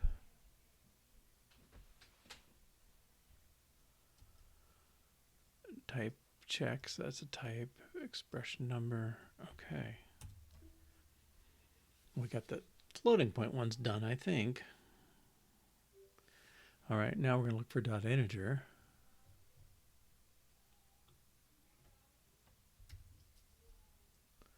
We'll probably have to do some type adjustments on those. Dot integer. Okay, there's one. Line number.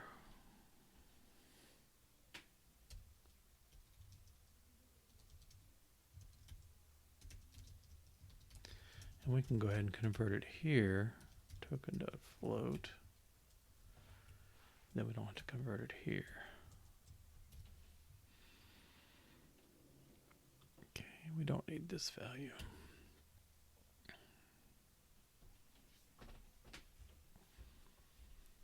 Token.float, okay.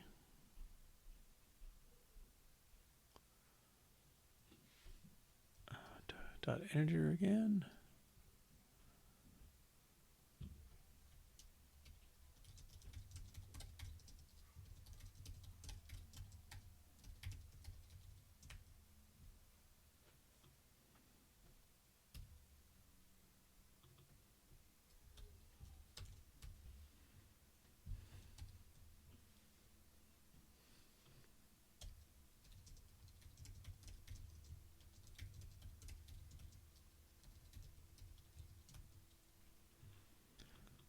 I mean, I've passed them all, but if it's useful, we'll have it. Integer, take off the line number here.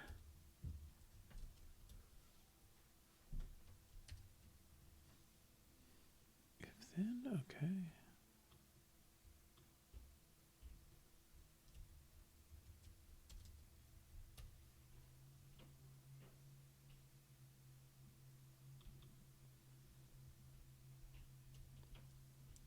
I guess that was target.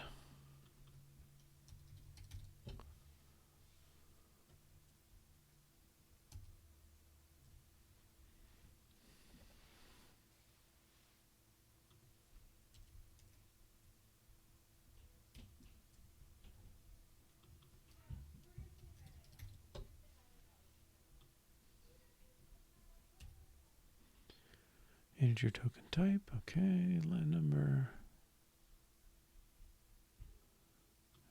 It's already a line number.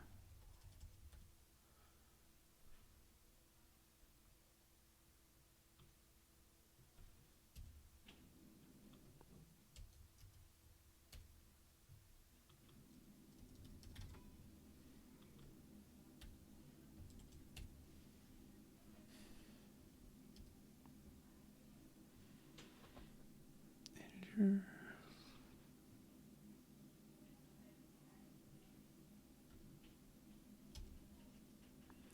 Oh, here we get a simplification the other way. We don't need int value anymore. And it's already a float for us, so target.float.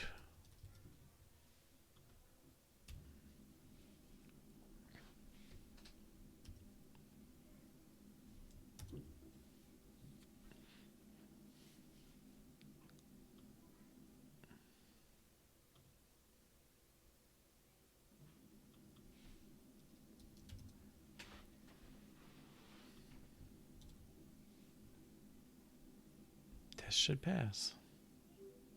Okay. Find float value in token rather than token type.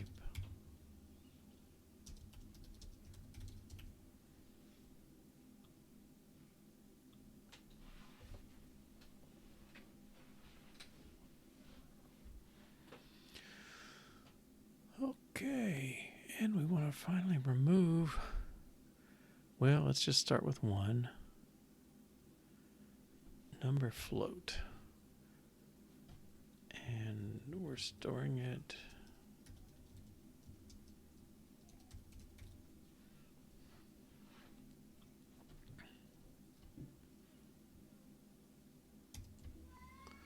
Okay, so there's a few places that are going to put the number in, but we're going to have to get rid of that.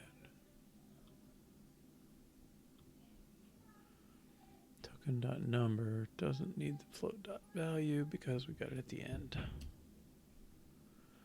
Okay.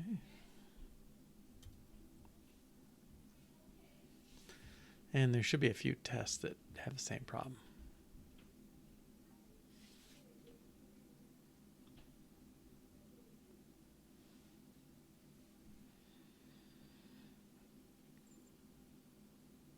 Okay. Let's add an extra argument.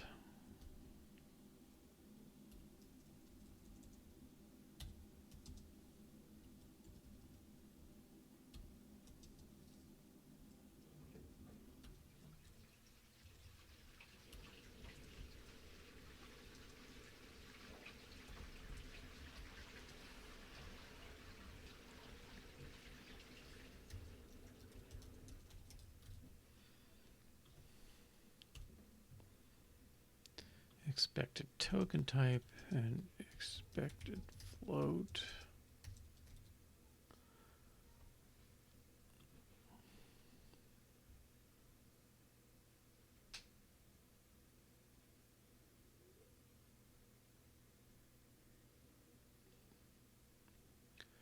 Token type is expected. Let's make that expected type.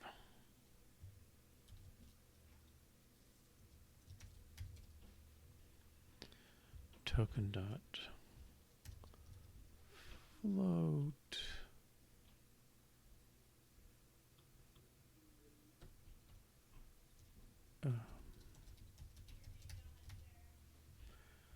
I thought we had a fuzzy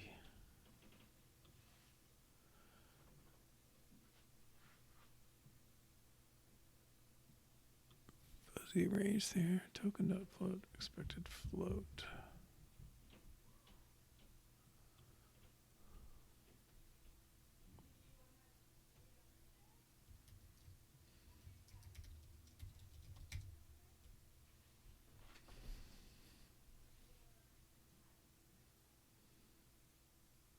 With accuracy, that's the one. Assert equal with accuracy.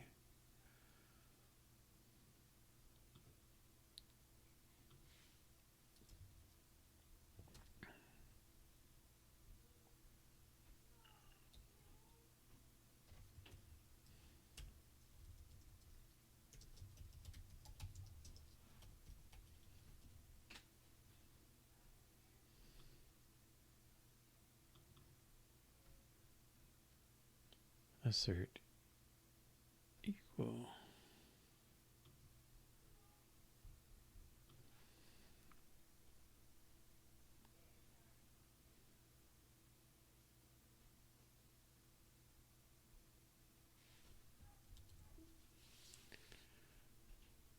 The integer one may be a little funky, but no? Okay, good. I guess it's already converted, so it doesn't matter. Token.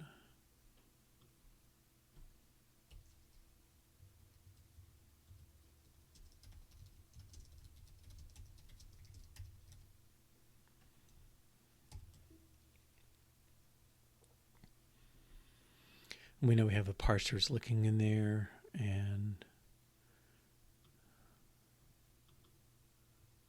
integer, int value. We got int value here.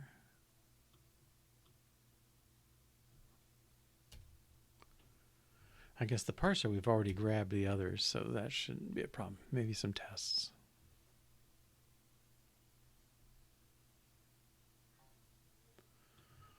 Right. Check token.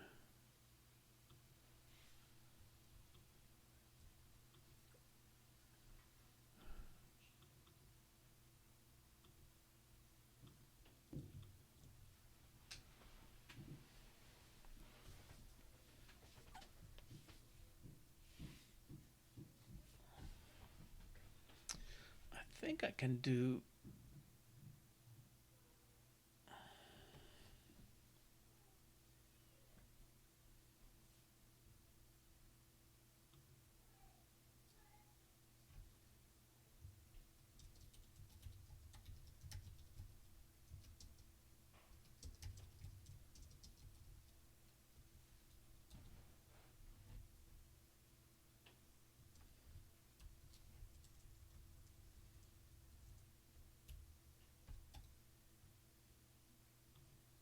Honestly, I think I can take this off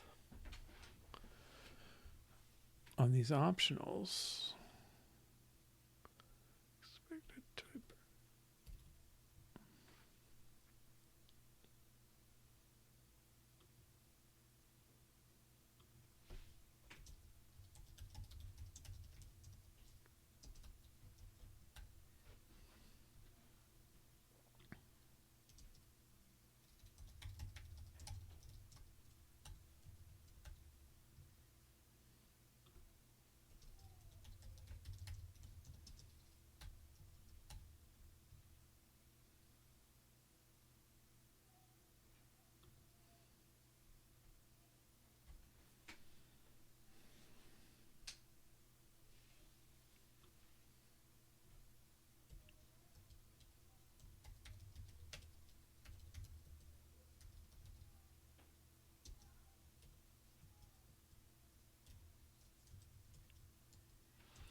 And that exact comparison should be fine for integers.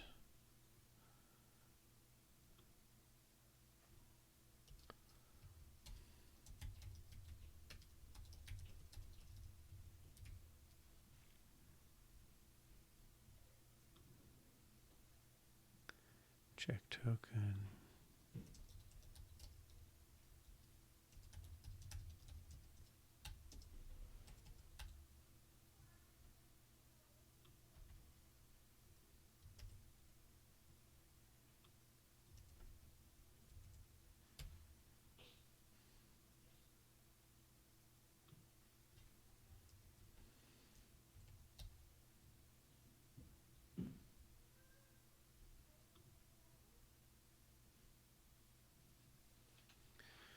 cannot convert value of type int to expected argument type float. Oh.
Okay. Now I see these.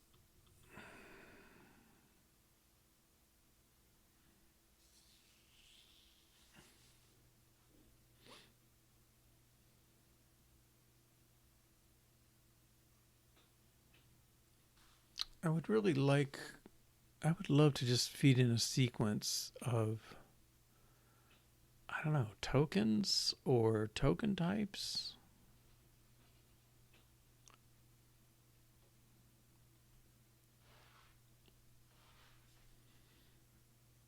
I want a kind of a partial comparison of tokens. Like the fields you filled in, I want to compare. The fields you didn't, I don't care about.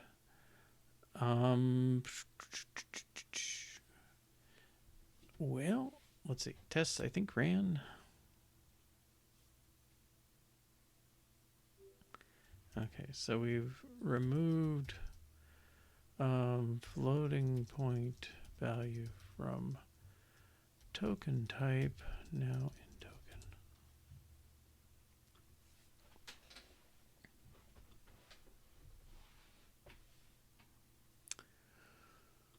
Good.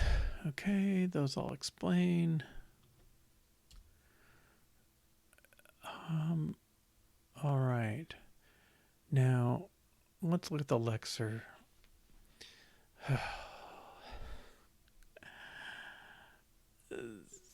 This thing.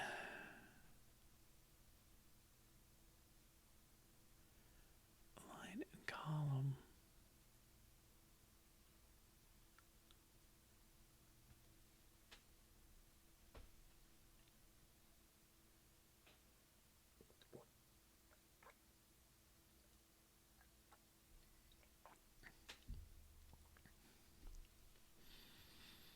See, this whole thing, that's practically a token, right? I mean, other than line and column.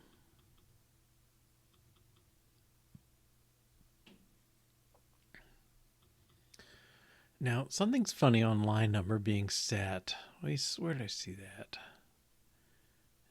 Number, if line number equals nil.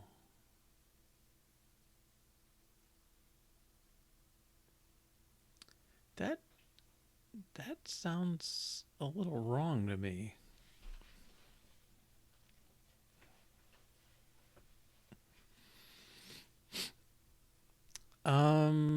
Let's see. I want to write a test then. So what I think is happening is I think any integer resets the line number. So if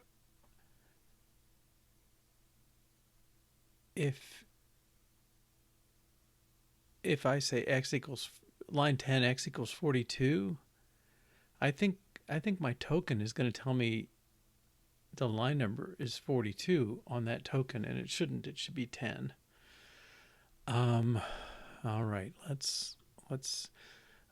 sorry, we are done with the token conversion to make our token type be just the type of token, not the explanation stuff, and the token contain the explanation stuff. What I would like to do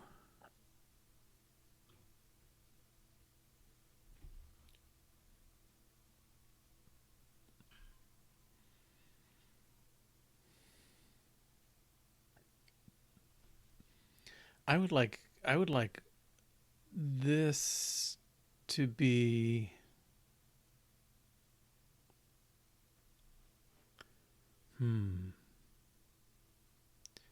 So I guess line number is nullable right now, huh?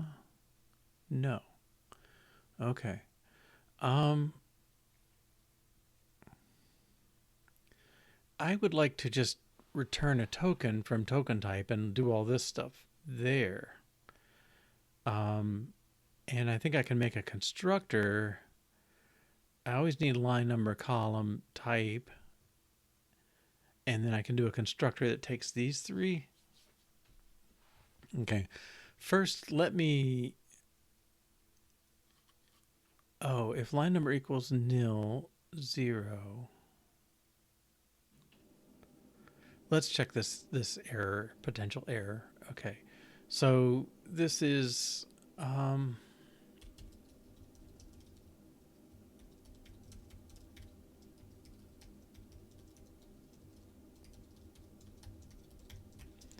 line number is assigned at the start of a line. Okay, and then we're going to do this kind of sequential stuff. So here's an example.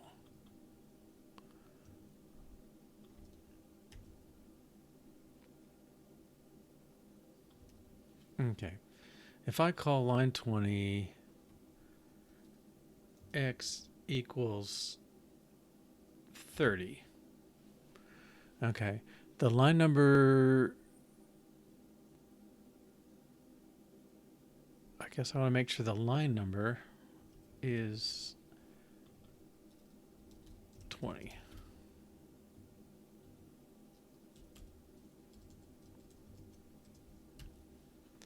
Okay, 20.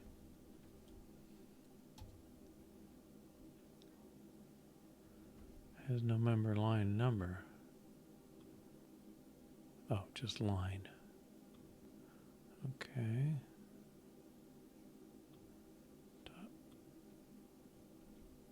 Line 20. Okay. This should pass so far.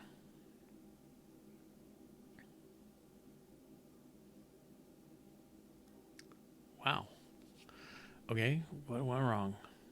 Variable is not equal to then. Oh yeah, no, that's fine. It should be variable. And its line number should be 20.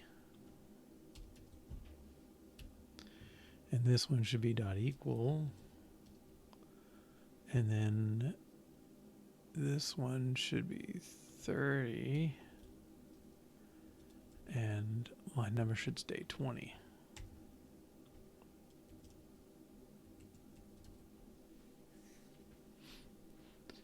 Okay. And let me even extend this just to make triple sure.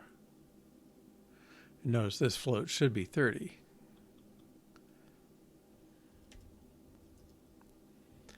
Token 5, lexer.next should be a colon.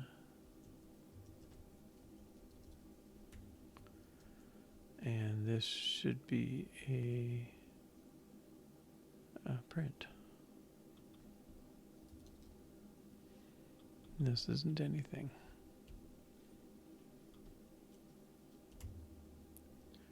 Token, whoops, that's 5. Sorry, variable equals integer.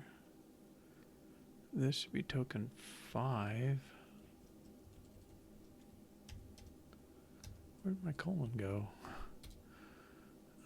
Colon. And token 6.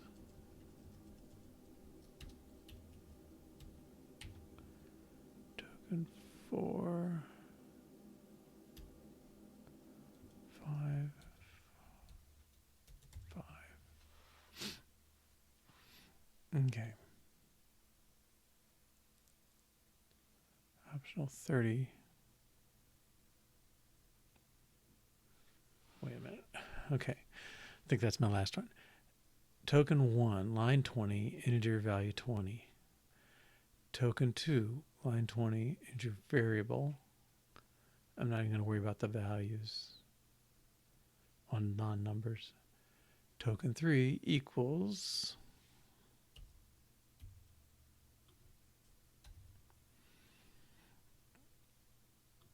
token 4, line 20, should be an integer value 30.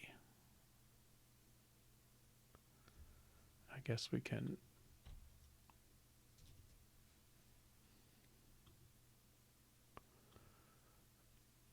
I think that's okay without it. Type integer value 30 colon print. That should all be on the same line.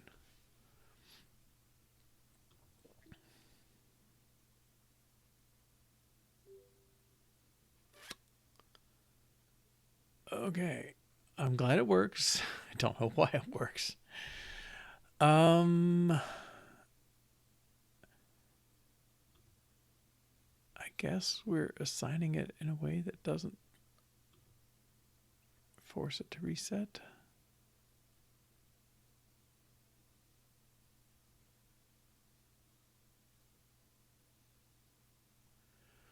Okay. Well, if it works, I'm good. All right. So now my question is, can I just return a token type? Like, can I make this thing just return a token? Okay. So let's give token a constructor that defaults these 3. And actually, I think it does that already. I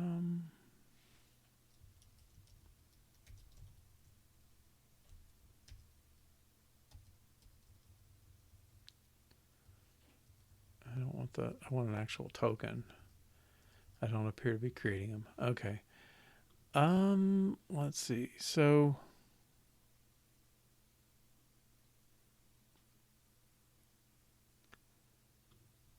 let's just kind of create one, then see if it complains.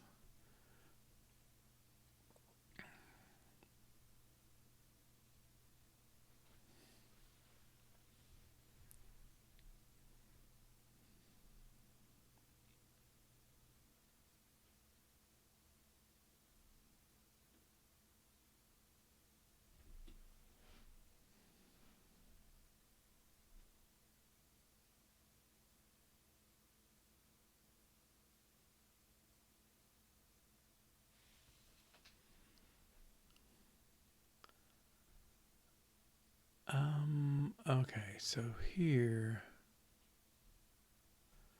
Well, let's let equal token line 3 column 2 type equals. Is that legal?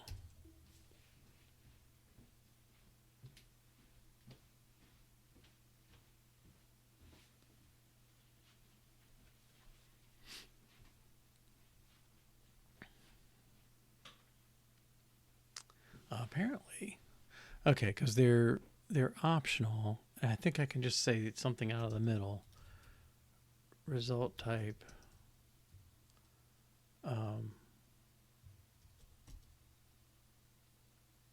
missing.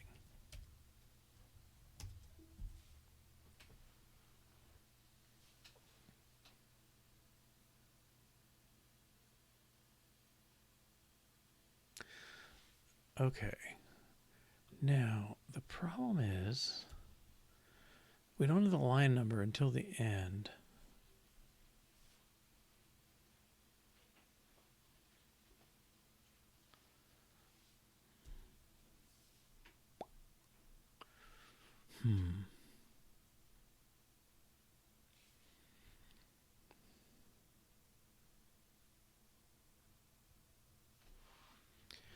I mean, it would be nice to just return this chunk here, not worry about these nils.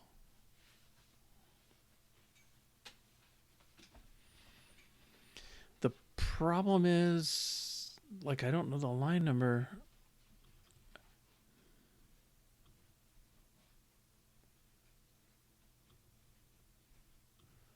Let's make a little function. Current line number returns a line number. And it does this.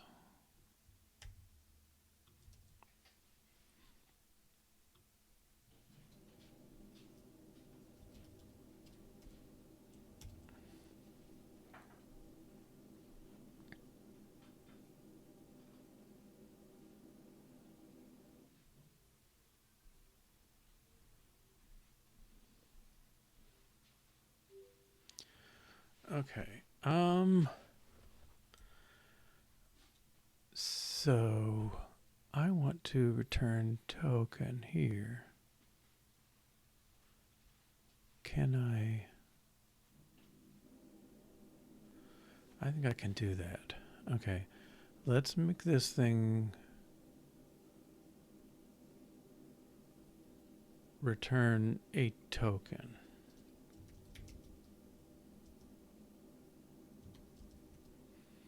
I'll comment that out for a minute. Okay, so it should be going crazy here. Let's say token of current line number column.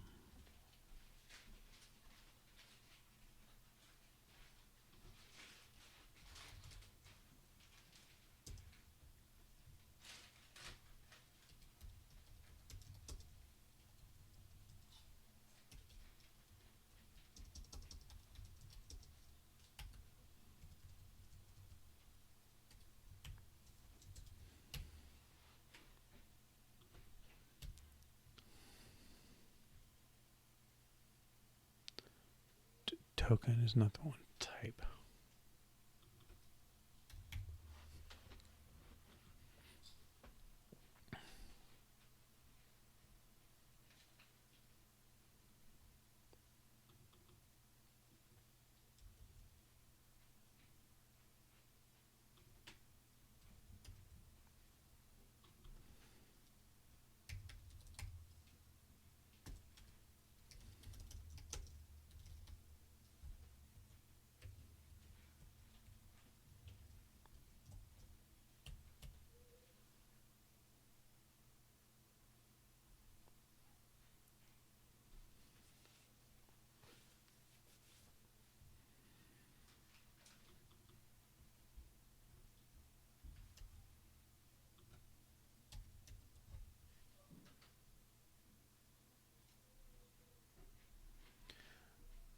Okay, if possible token is not nil, then return possible token.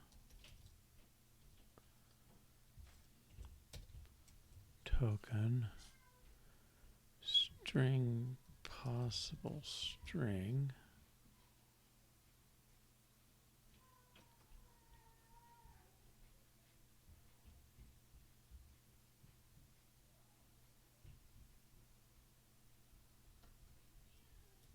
And result type possible type. We don't return the float. Okay. Let's see. We've got about 5 minutes left.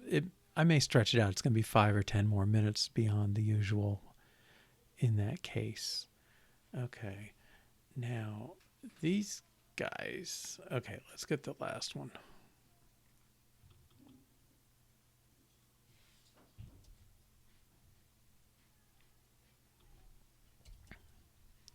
Default return. The type is error. The string is unexpected character. And the nil stuff goes away. Okay. Print.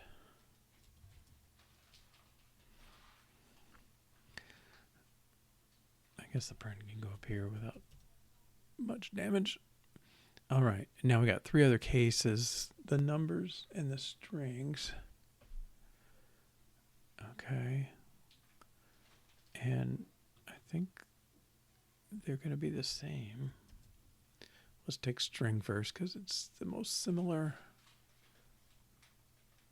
String body. This returns a token.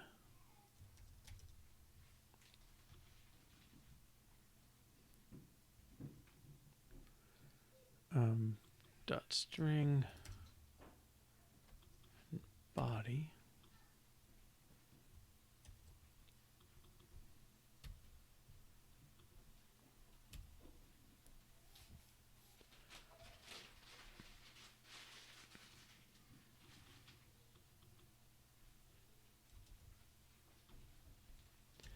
Now I realize I'm leaving some duplication in here, but I think, well, future me can sort that out, I guess. I'm not going to worry about that part of it if I get this straightened out. Okay, that's the 2 returns. I mean, one thing I could do is have a little makeToken. Okay, string. Now number. We want to return token. Here's an error case. Whoops.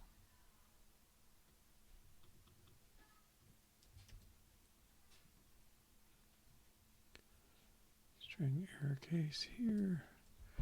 Return token. Type is .error, and the message is this.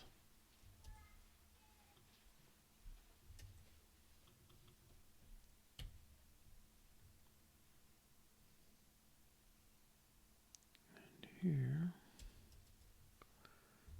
Same problem.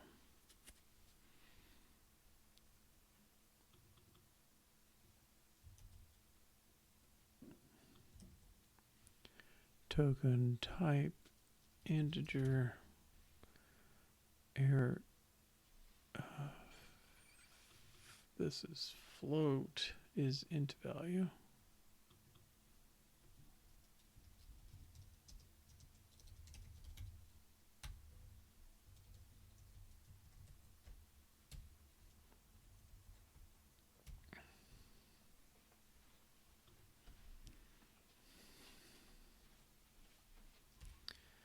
This one, type is number, and float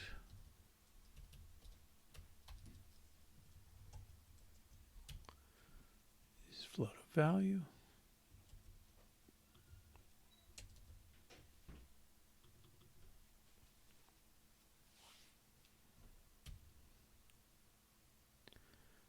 Okay, his return type is token. There was one more. variable.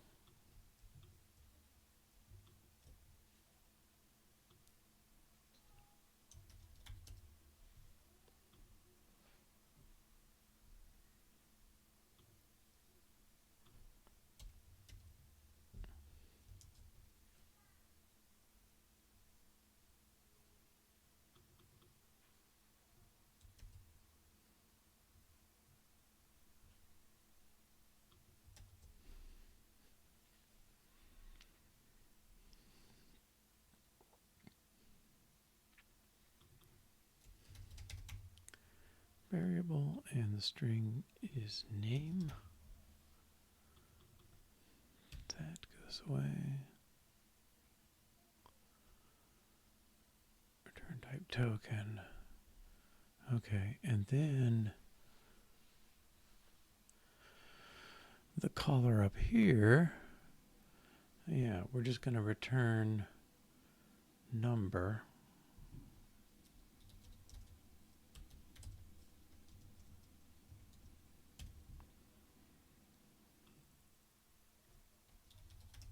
Return string.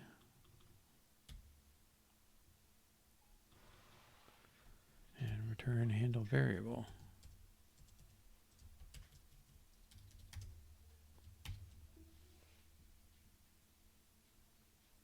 Make sure we got everything here. Build failed, missed one.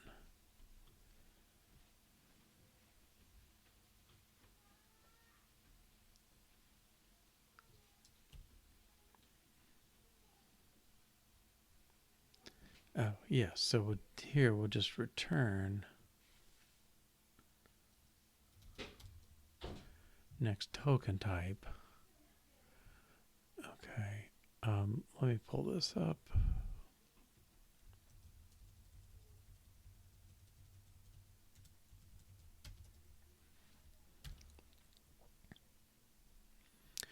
Okay, and return next token type. This thing goes away, and I really don't need this then. So this thing returns a value. Okay. I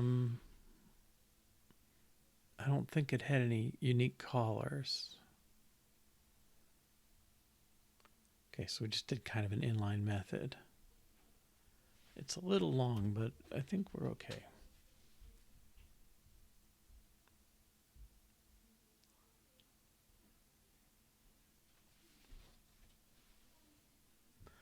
I really don't like those tuples as return values. I do them expediently, and then I got to make myself get rid of them.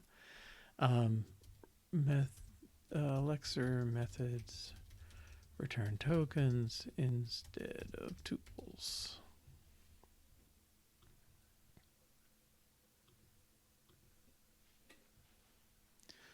Okay, and then I am going to make a makeToken method here.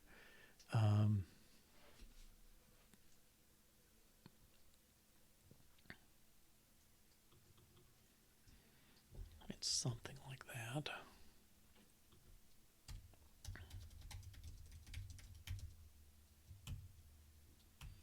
I need some stuff, but I'm returning a token. Okay. I certainly need the type of token type, and I'm just going to hard code those.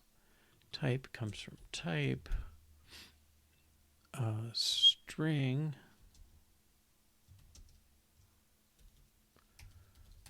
string of type string optional equals nil. Okay, and if you do that, I pass string. And then float of optional equals nil. And result type of optional type equals nil. Okay, and I've got to put those in here. Float, and result type of result type.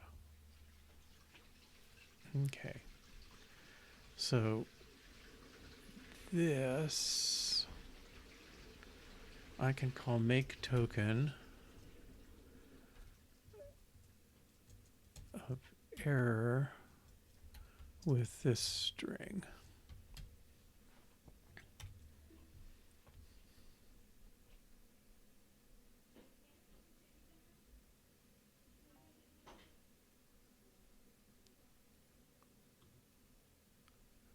Oh, yeah. Punk.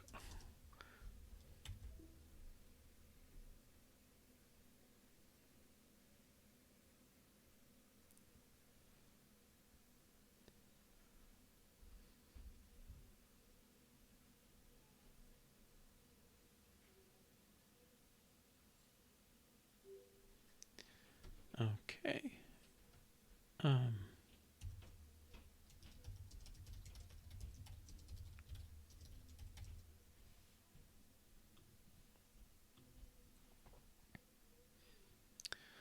okay. And then everybody else that calls token, we'll make this do make token. Type is, oh, we didn't fix find prefix token. I'll leave that one for a minute.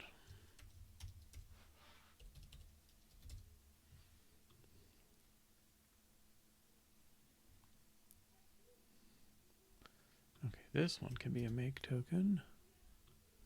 Type is string. String is result.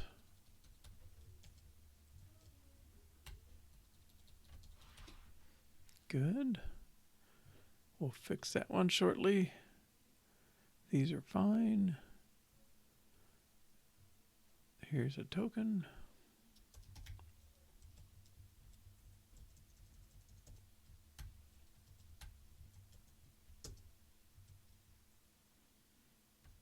Okay, this is definitely an improvement. Make token, type number.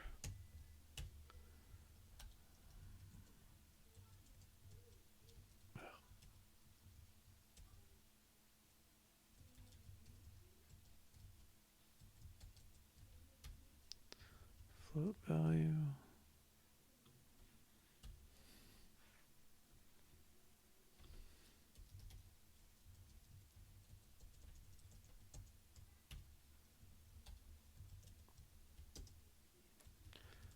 Float value.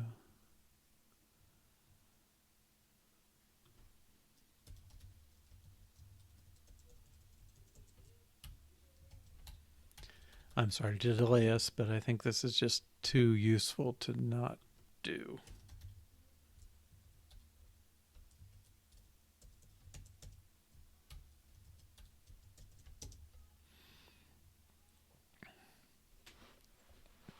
Okay, and find prefix token. Let's see what we did with that. It was a little funny.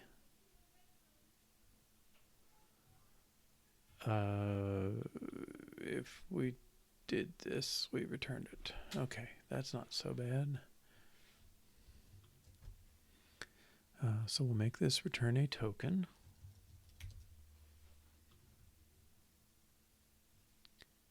Okay. And keyword. Well, that's really the type. Okay, so I guess this is a token optional. If we find the thing in the map, we'll return it.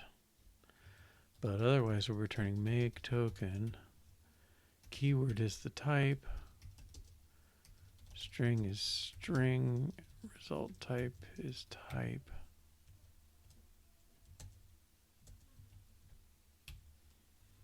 In this case, we're just returning a flat out nil. Okay, and then the caller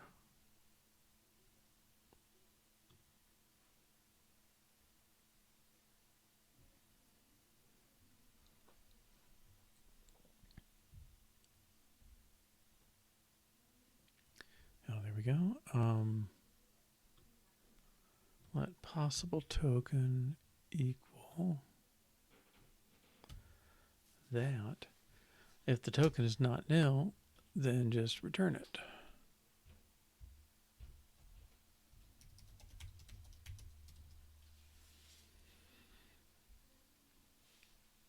Okay.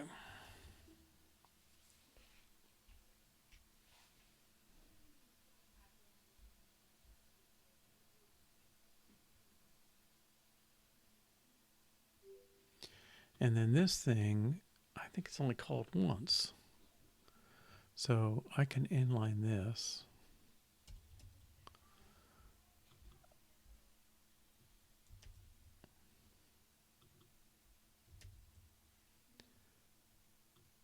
A tiny bit odd, I think, still, but all right.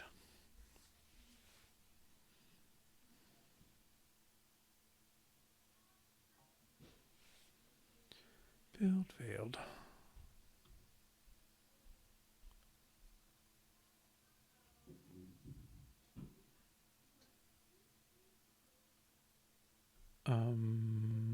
He is makeToken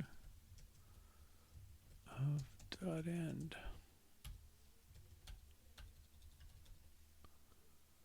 And there was one other.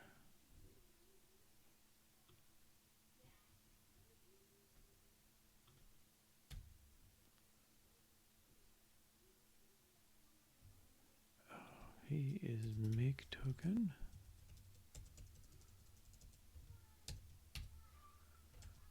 Variables. Oops. String name.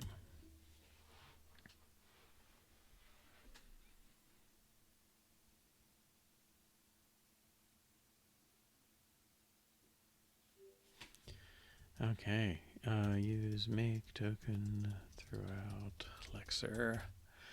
And I think that's what we needed there. All right. So what we did basically the whole day today was we focused on moving, filling in these values in the token instead of having them in the integers. I believe it's simplifying our switch statements in the parser a noticeable bit. And that's a good thing. And I think being able to say, token types as just a list of things that we can match up is an improvement. I think as we play with the parser, that'll become more and more valuable. All right. So we've accomplished what we set out to with a little bit of overtime. And let me do one more thing here. Main. All right. Let's tag this. What should we call this? Maybe it's V10. V01. I don't know. But what it is the basic interpreter supporting most of the PC BASIC from OSI and much of C64 BASIC.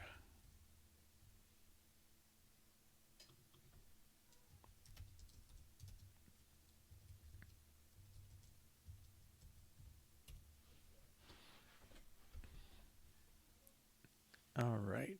I'm calling it 0.1 because we haven't really released it. So, maybe 0.9. It's pretty ready. I'm not very good at naming tags. All right. So that's a wrap for this. If you've been able to join me for more than today, I hope you had a good time learning out how to make a basic interpreter. There's still room for improvement for sure, but I think it's going to give us a good base so I can try out my new parser if I figure out the combinator stuff, and I can try my new code generation instead of interpreter if I do the compiler refactoring I'm hoping to do. So have a good weekend, and I will catch you Monday, I hope, or in the future.